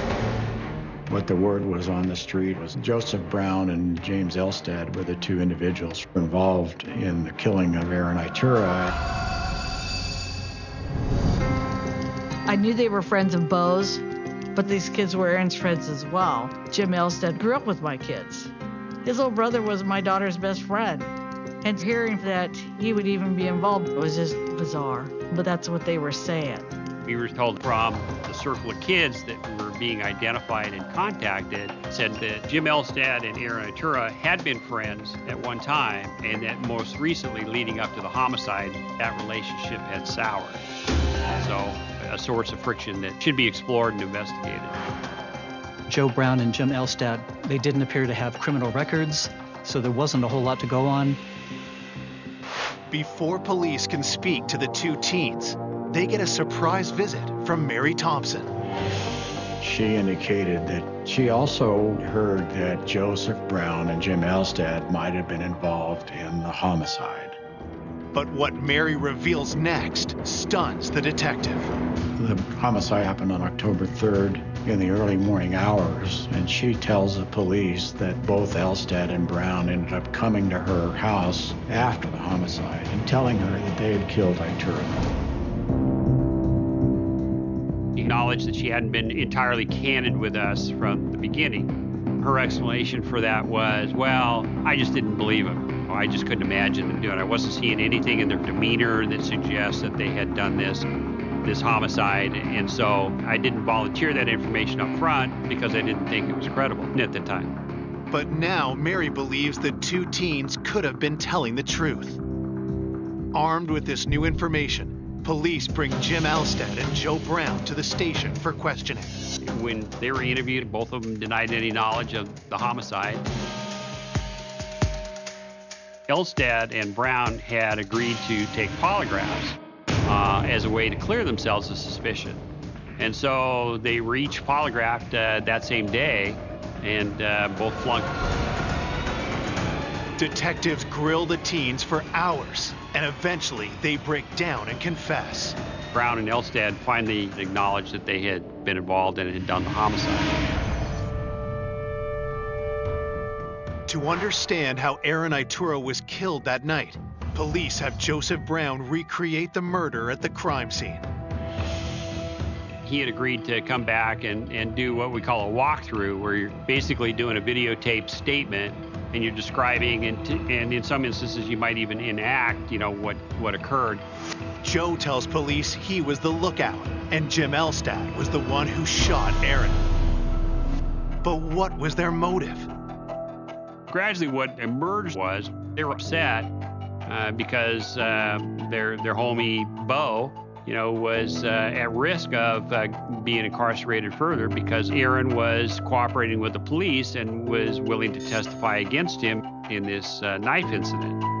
In their statements, Joseph Brown and James Elstad took personal responsibility for the homicide. They did not say that their activities were at the direction of Bo. Detectives need something concrete to corroborate their story, so they ask about the murder weapon. When police ask Joe Brown what happened to the gun, he tells them it's in the river.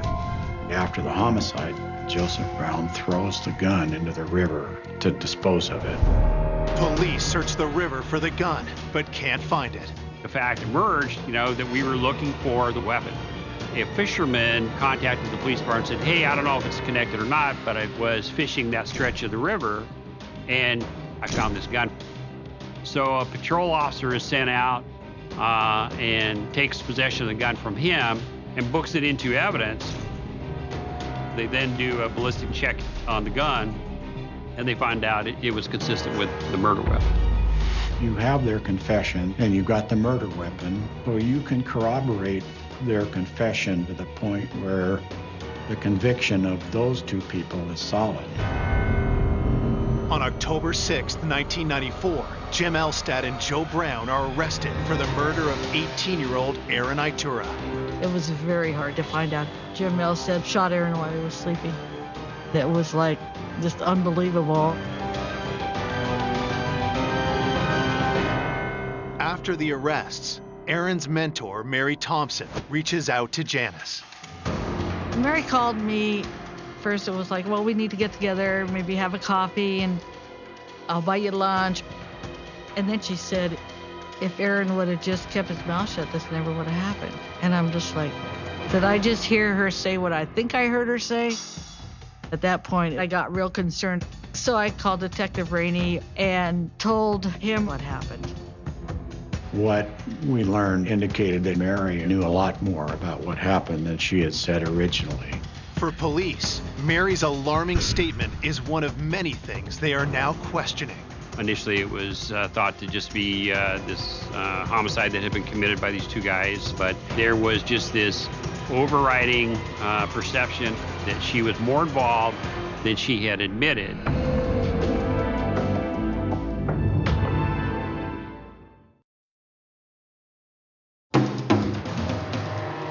Less than a week after 18-year-old Aaron Itura was shot to death in his bed, former friends Jim Elstad and Joe Brown are charged with his murder. But now, the actions of Aaron's anti-gang mentor, Mary Thompson, have detectives thinking the case is far from over. Mary Thompson's behavior had been raising some red flags. She failed to mention that Brown and Elstad came to her house that night. It was just a convenient fact that she forgot to mention. And she also had made a call to Janice. That was actually unusual, suspicious in nature. At that point, the police decided to take her down to the police station and to talk to her in more detail. Investigators want to know why Mary withheld information surrounding Aaron's murder.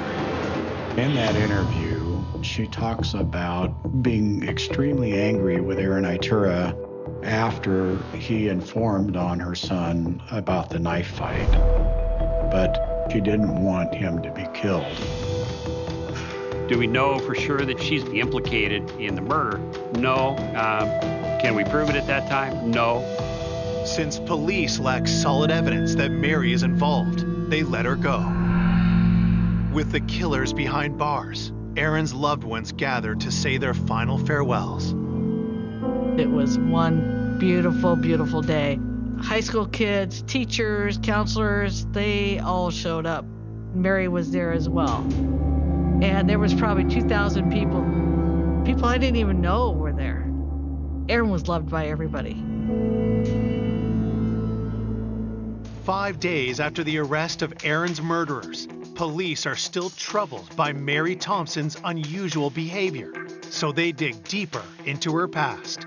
10 or 15 years prior, there was some other events in Josephine County, which is a county in southern Oregon. She had identified herself as being a person that was working as an assistant to prosecuting the drug trade. And it turned out that she was a methamphetamine manufacturer at that time, and that she got caught selling methamphetamine.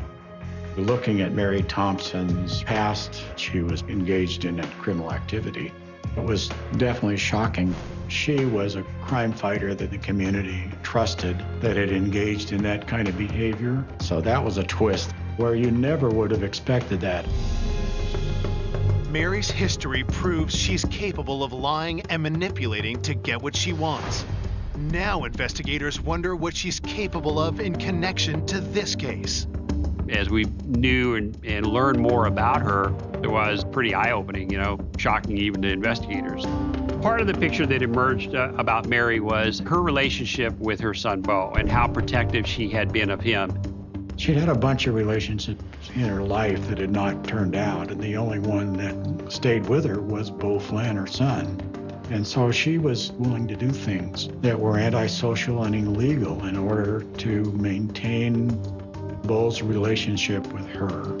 She viewed herself as being a peer. Instead of directing her son to be a law-abiding citizen, she chose to get in the criminal gutter with him. There was almost, I'm no expert, but almost something pathological about their relationship in terms of what a parent will do to protect their child. She knew that Aaron was the only thing standing between her and her son's charges. After Bo, the only person that had motive to eliminate Itura as a witness was Mary Thompson. Detectives start questioning the teens Mary claims she's been keeping out of gangs. When we're talking to kids that were identified as having frequented the Thompson residence, they weren't involved in school, they didn't have healthy relationships, they were all kind of lacking something in their life and felt that. It seemed that she already had developed a family structure that she was able to manipulate for her own purposes, and she had somehow orchestrated the murder of Aaron Itura, and as a result of that, she began emerging more and more as this prime suspect. But could Mary go so far as to have Aaron killed? To advance this investigation, the idea came up about doing a wiretap to see if something was being said here that could be used to either eliminate Mary from suspicion or would lead to evidence to convict her of murder.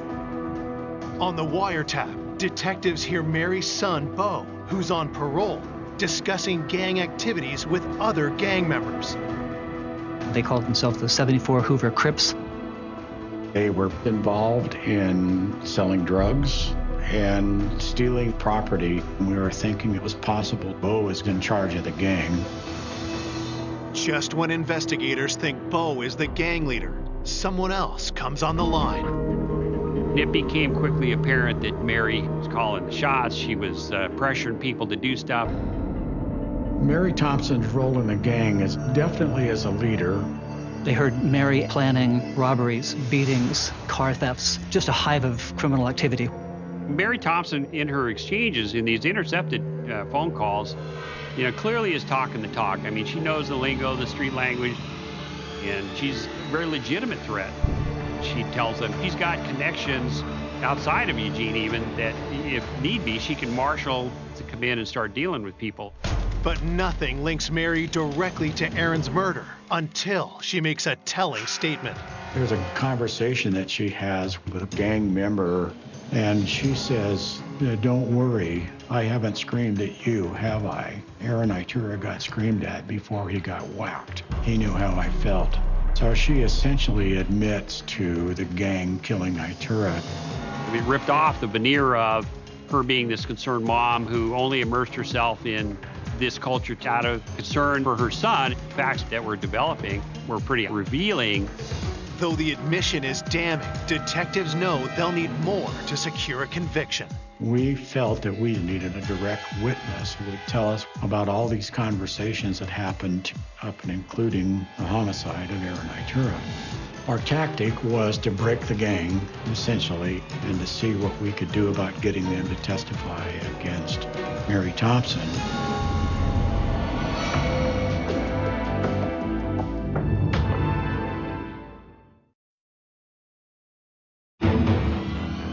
In the cold-blooded killing of Aaron Itura, police have arrested 2 young gang members.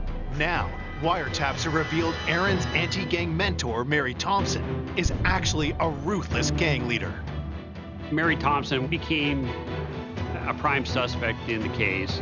And the wiretaps were really instrumental in revealing the extent of the influence that Mary had.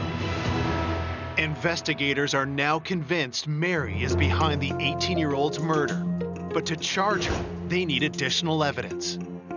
We arrested the gang for all of these crimes that they committed that we knew about during the wire, whether it was committing a burglary or stealing weapons.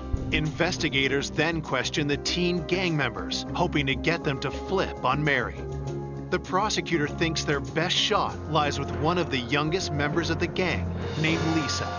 We decided that we were going to give Lisa immunity on the condition that she testified about the gang and about the homicide of Aaron Itura. Lisa agrees to tell investigators everything she knows. It became pretty clear not only was Mary the leader of the gang, but when it came to eliminating Itura, the behavior of Elstad and Brown was guided by her. Mary was always saying that something's got to be done about Aaron. We can't let him testify against Bo, and that shifted to actually killing him. From Lisa's account of Aaron's murder, the missing pieces fall into place. The Friday before the homicide, there's a big meeting of the gang at Mary Thompson's house. Mary encouraged Jim Elstad to commit the homicide. On the night of the murder, Lisa's role is that she is the one that calls Itura's residence.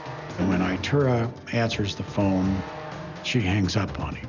And that information gets communicated back to Jim Elstad and Joseph Brown that Itura is at his house and they should go forward and commit the crime.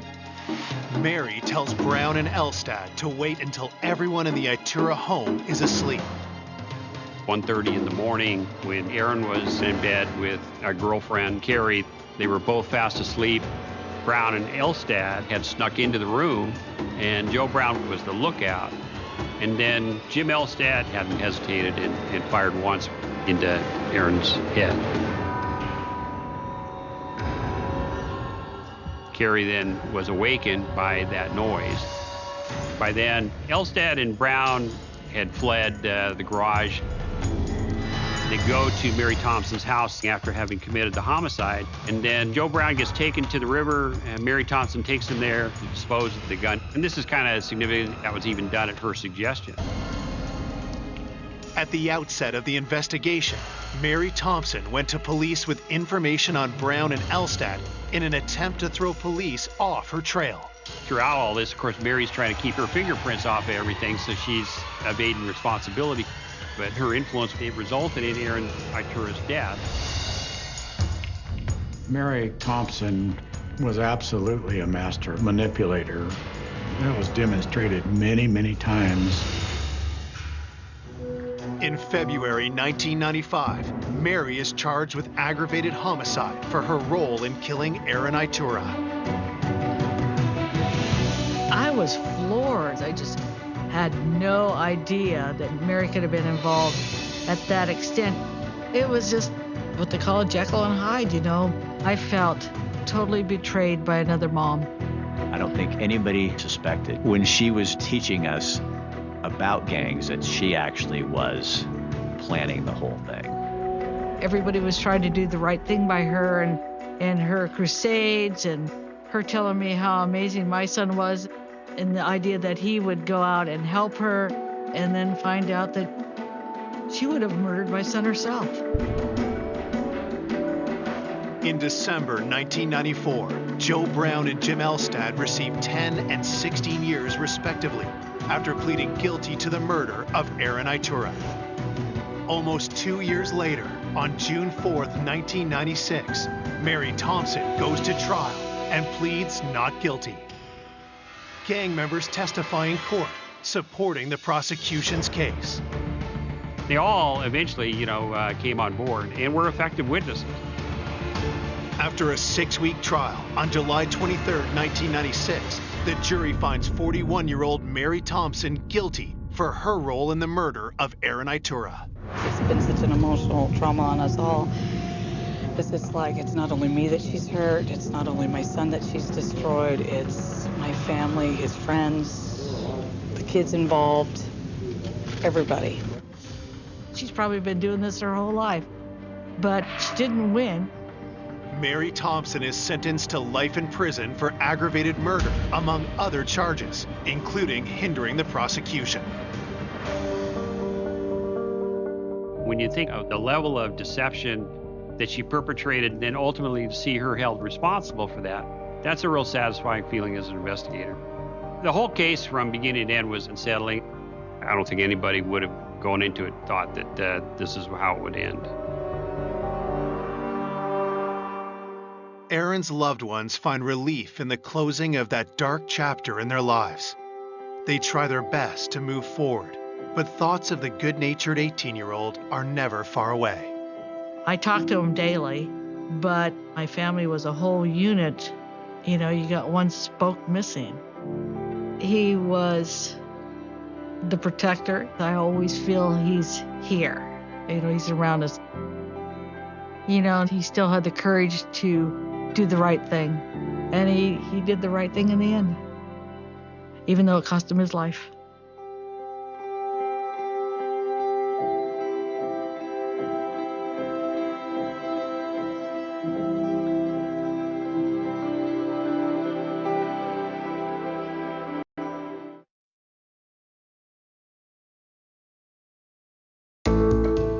A selfless and caring mother of 3. She always thought about other people. She was just a bright light shining. Viciously murdered in her own home. Her bedroom was incredibly blood-soaked, unlike I'd ever seen before. There was anger involved in this crime. I remember just screaming. Investigators are sent down a rabbit hole of suspects. She didn't like him. She didn't trust him. It raised a red flag that there might be some sort of affair going on.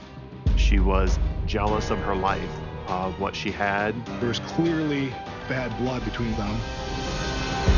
Every lead appears to turn into a dead end. It just stalled. That was disheartening. Until a surprising witness comes forward. It was unbelievable. It was the break we were looking for. Exposing a killer no one saw coming. I was pretty shocked. I just remember being sick to my stomach.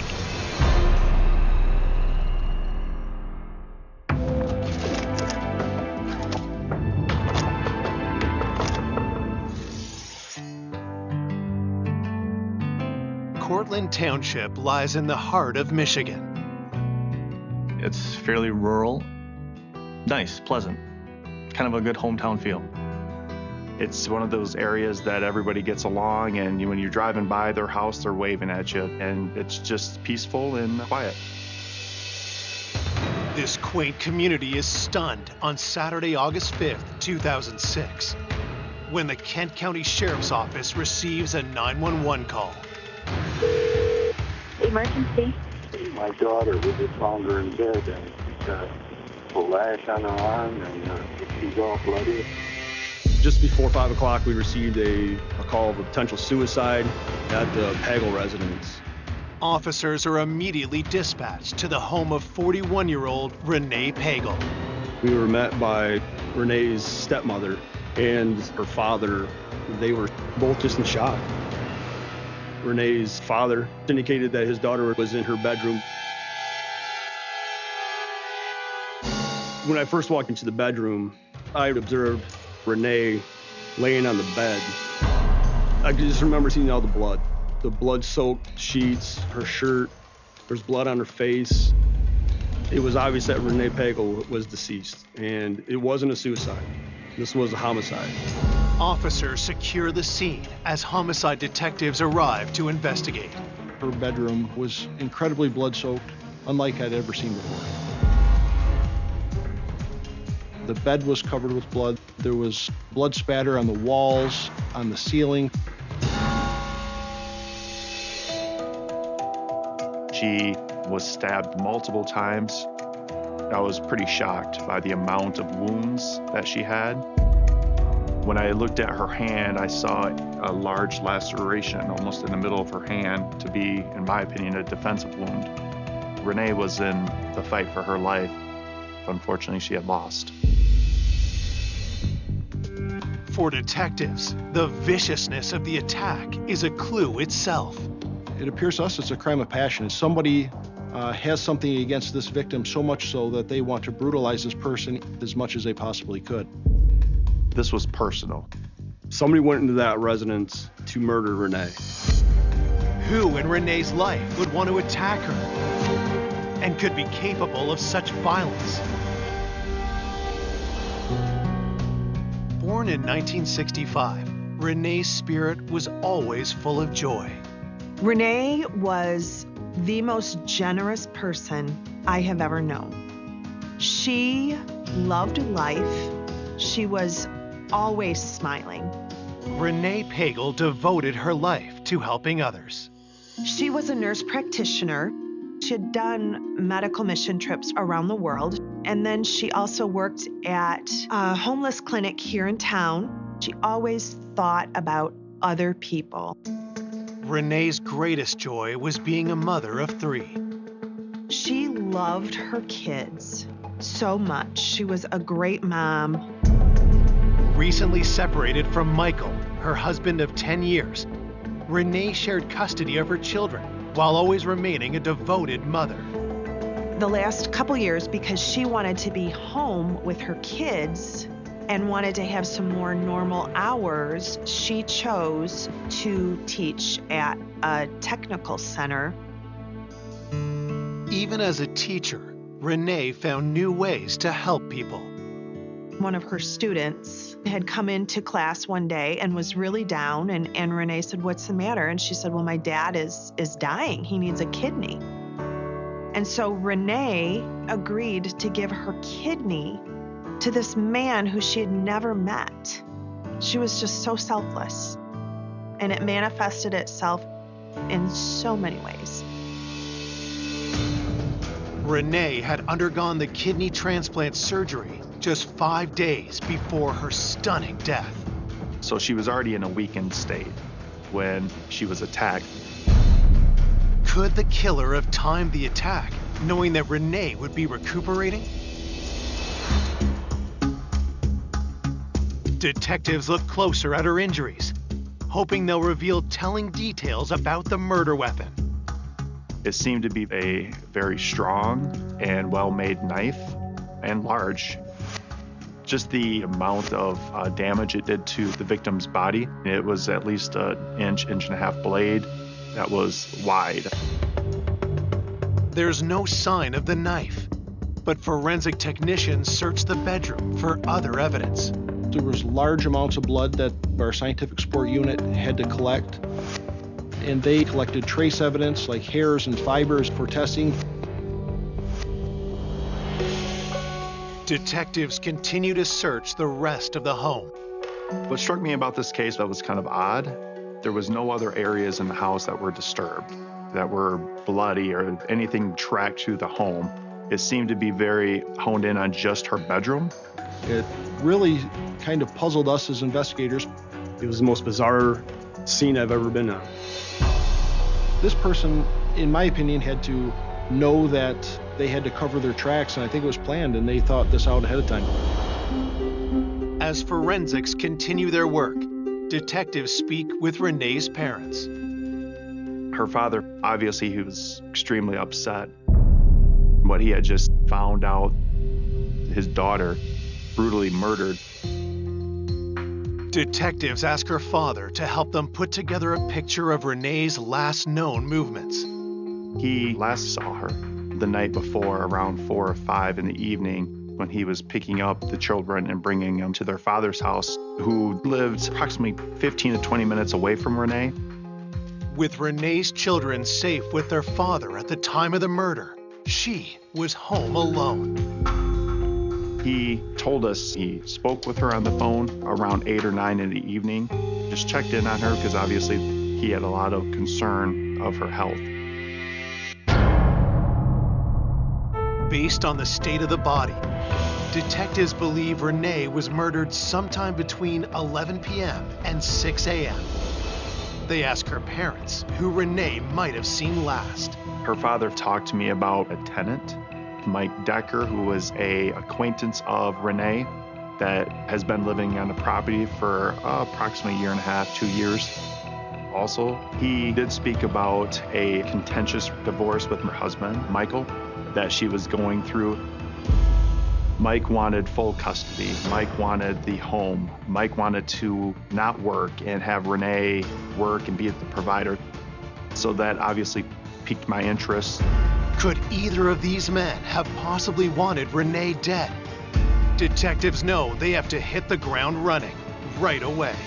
We have to find out who all these people are and go and start to question them to try to find out where they were on the night of the murder.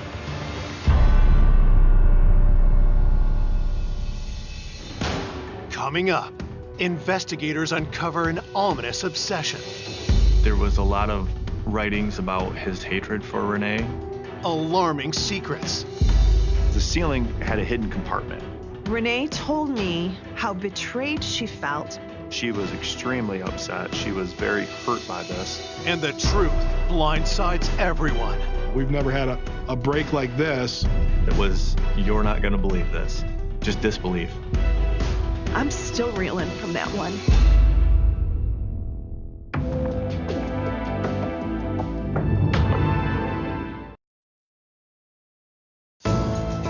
Detectives in a small Michigan town are investigating the vicious murder of 41-year-old mother of three, Renee Pagel. Police are looking into two possible suspects, her tenant and her estranged husband. They first turn their attention to Renee's ex, Michael Pagel. In the beginning, they seemed like your average all-American couple. She did tell me that she did love him. She wanted marriage in a family, and he was the opportunity. She looked at him, I think the words were the knight in shining armor.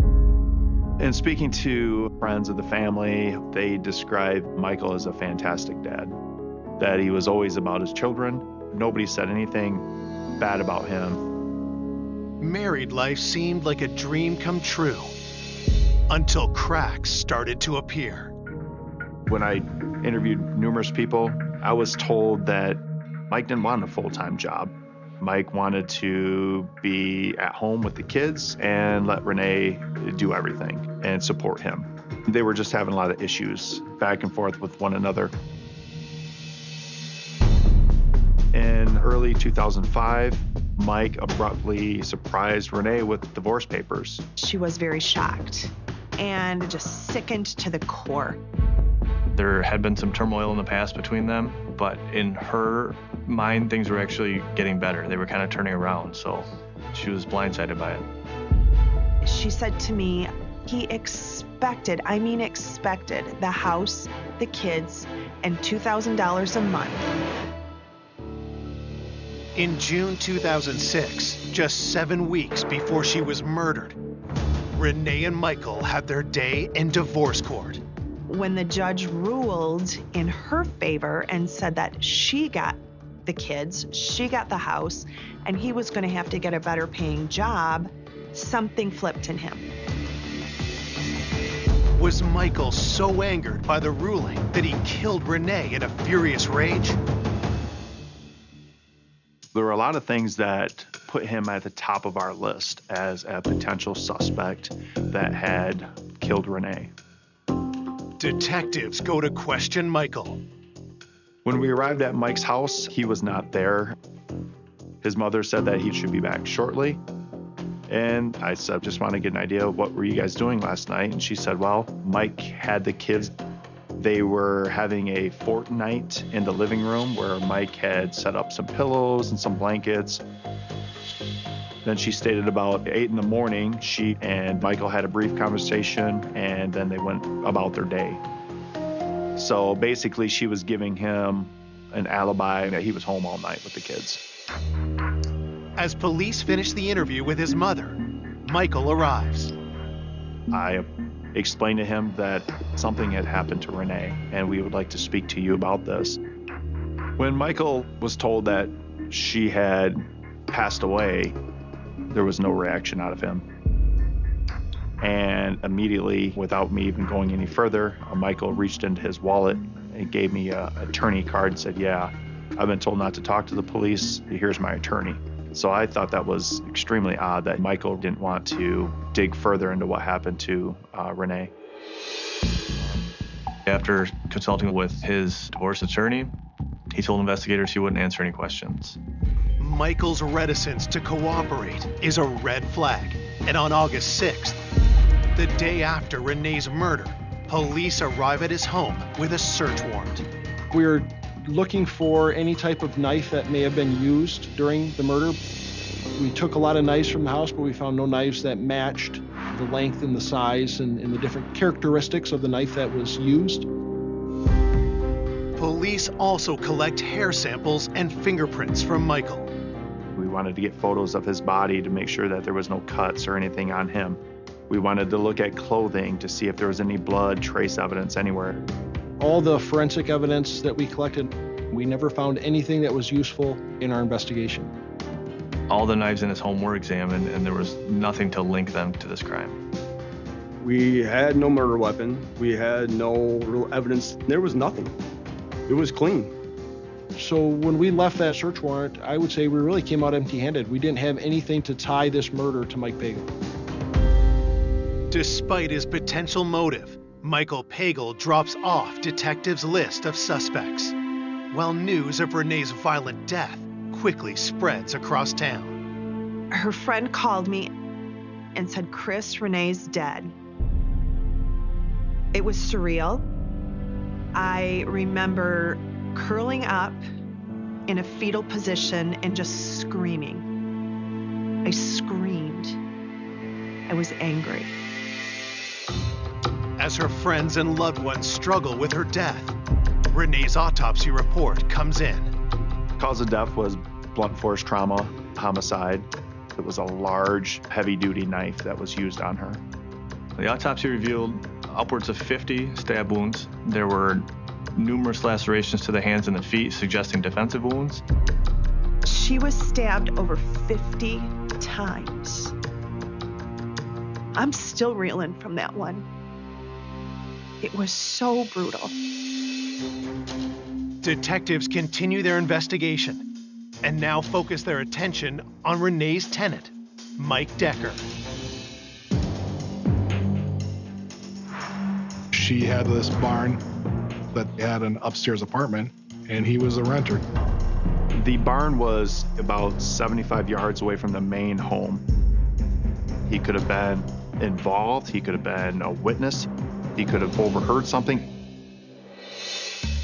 One of her friends believed that the week of her surgery, Renee was going to have pizza with Mike Decker, and that she felt that there was some type of maybe a relationship going on. So that sparked our interest. I mean, if he's having a relationship with Renee, did something happen to cause him to get upset and potentially do this horrific crime?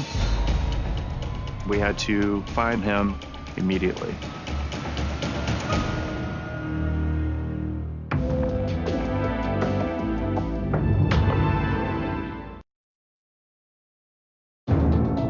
Days into the investigation of Renee Pagel's murder, detectives have a possible suspect. Her tenant, Mike Decker, who's rumored to be romantically involved with Renee. Detectives interview Mike at his apartment on Renee's property. At first, I kind of thought loner, 30-year-old gentleman, unemployed, living above a barn. I thought that was kind of odd. When we were speaking to Mr. Decker, we asked him if he's having a relationship with Renee, romantic or whatnot. Mike said that the relationship was more of a friendship or a kindness thing, no romantic involvement. He denied having any dinner with Renee over the past week. He stated that it was actually a month or two before he suggested that they go out for pizza just as friends, but Renee had turned that down because she was busy. Police ask Mike Decker where he was on the night of the murder. He stated that he went into a local city to eat by himself, drove back probably between 8 or 9. When he arrived at home, he watches a little bit of TV and then goes to bed between 1 and 2 in the morning. Detectives ask him if he heard anything that night, especially after what they had found at the crime scene. We did locate a tire track and a footwear impression in Renee's driveway. He denied hearing anything from Renee's house. Mike tells police he didn't notice anything unusual the next morning either. He woke up in the morning around 9 or 10 and then went to meet with his family to go see a bike race.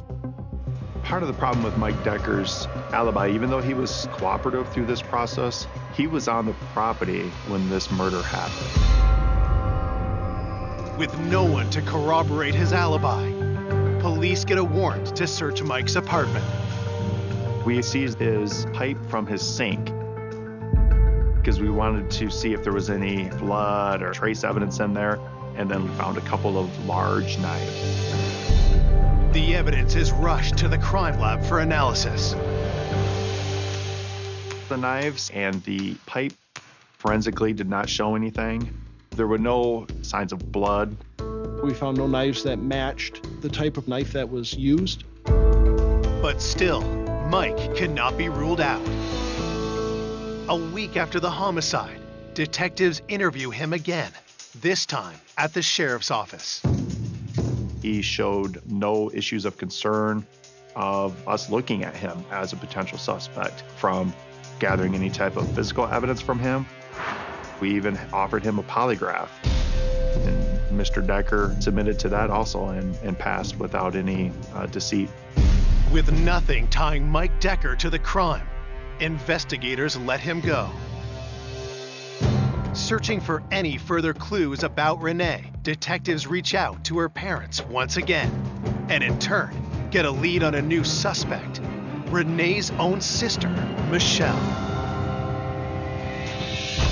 Renee's father stated that the relationship between Renee and Michelle was strained. He mentioned that Michelle was jealous of Renee's life, of what she had. She wanted a successful career, a family, a home, all of those things. Renee and Michelle's problems went beyond sibling rivalry. During the divorce, Renee's attorney was able to subpoena the phone records of Michael Pagel, so he turned those over to Renee. When she examined phone records, she learned that Mike and Michelle were talking frequently. So she was extremely upset. She was very hurt by this. There was such significant communication between Mike Pagel and the sister Michelle that it raised a red flag to us right away that there might be some sort of affair going on. Renee told me how betrayed she felt by her sister. She really struggled with that.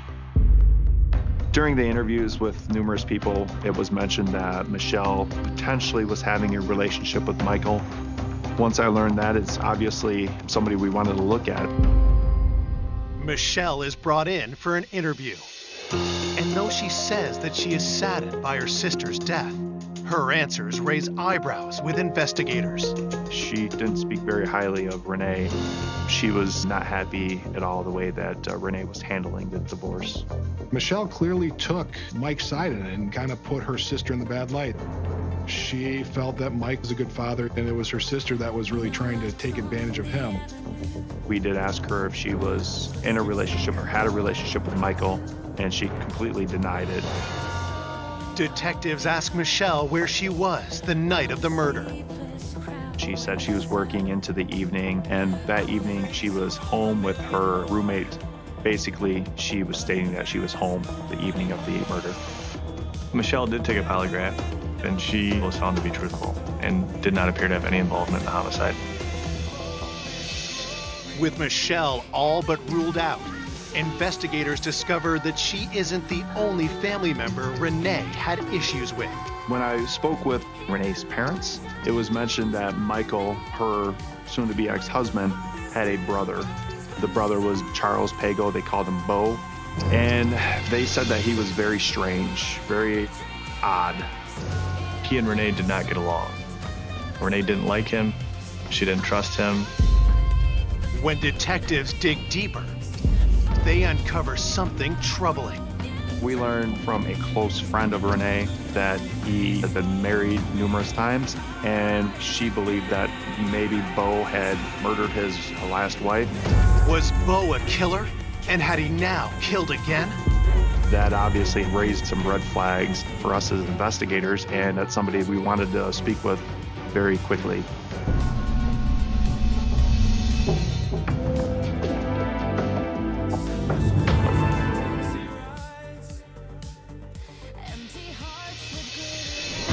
Detectives investigating the vicious stabbing of Renee Pagel are looking at her estranged husband's brother, Bo Pagel. Bo was married 3 times in the past, and one of his ex-wives died under suspicious circumstances. One of Renee's friends gives a statement to police, claiming that she believed Bo may have killed his ex-wife. Obviously, what really sent us his way was the potential murder of his last wife, so that had our attention. Detectives must determine if Bo could actually be a killer. They look deeper into his background. Bo was a loner, lived at home with his mom. We learned that he was an on-the-road trucker, and he traveled all over the country. He would be gone days at a time. Investigators also look closer at Bo and Renee's fractured relationship. There was clearly bad blood between him and Renee, dating back years, going back to the wedding. We found out that Bo refused to be in the wedding. He was going to be the best man. He did not like her, thought she was not good for Mike, and he didn't approve of it whatsoever. He was outspoken to Michael about even marrying Renee. And I think the relationship between Bo and Mike was really more of an estranged relationship for the 10 years that Mike and Renee were married. But after Renee and Michael's separation, everything changed. I do know that once Mike filed for divorce, he and Bo rekindled that relationship and became pretty close. Bo was, I believe, happy that Renee was now out of the picture and he could have his brother back. Could Bo have wanted Renee permanently out of Michael's life?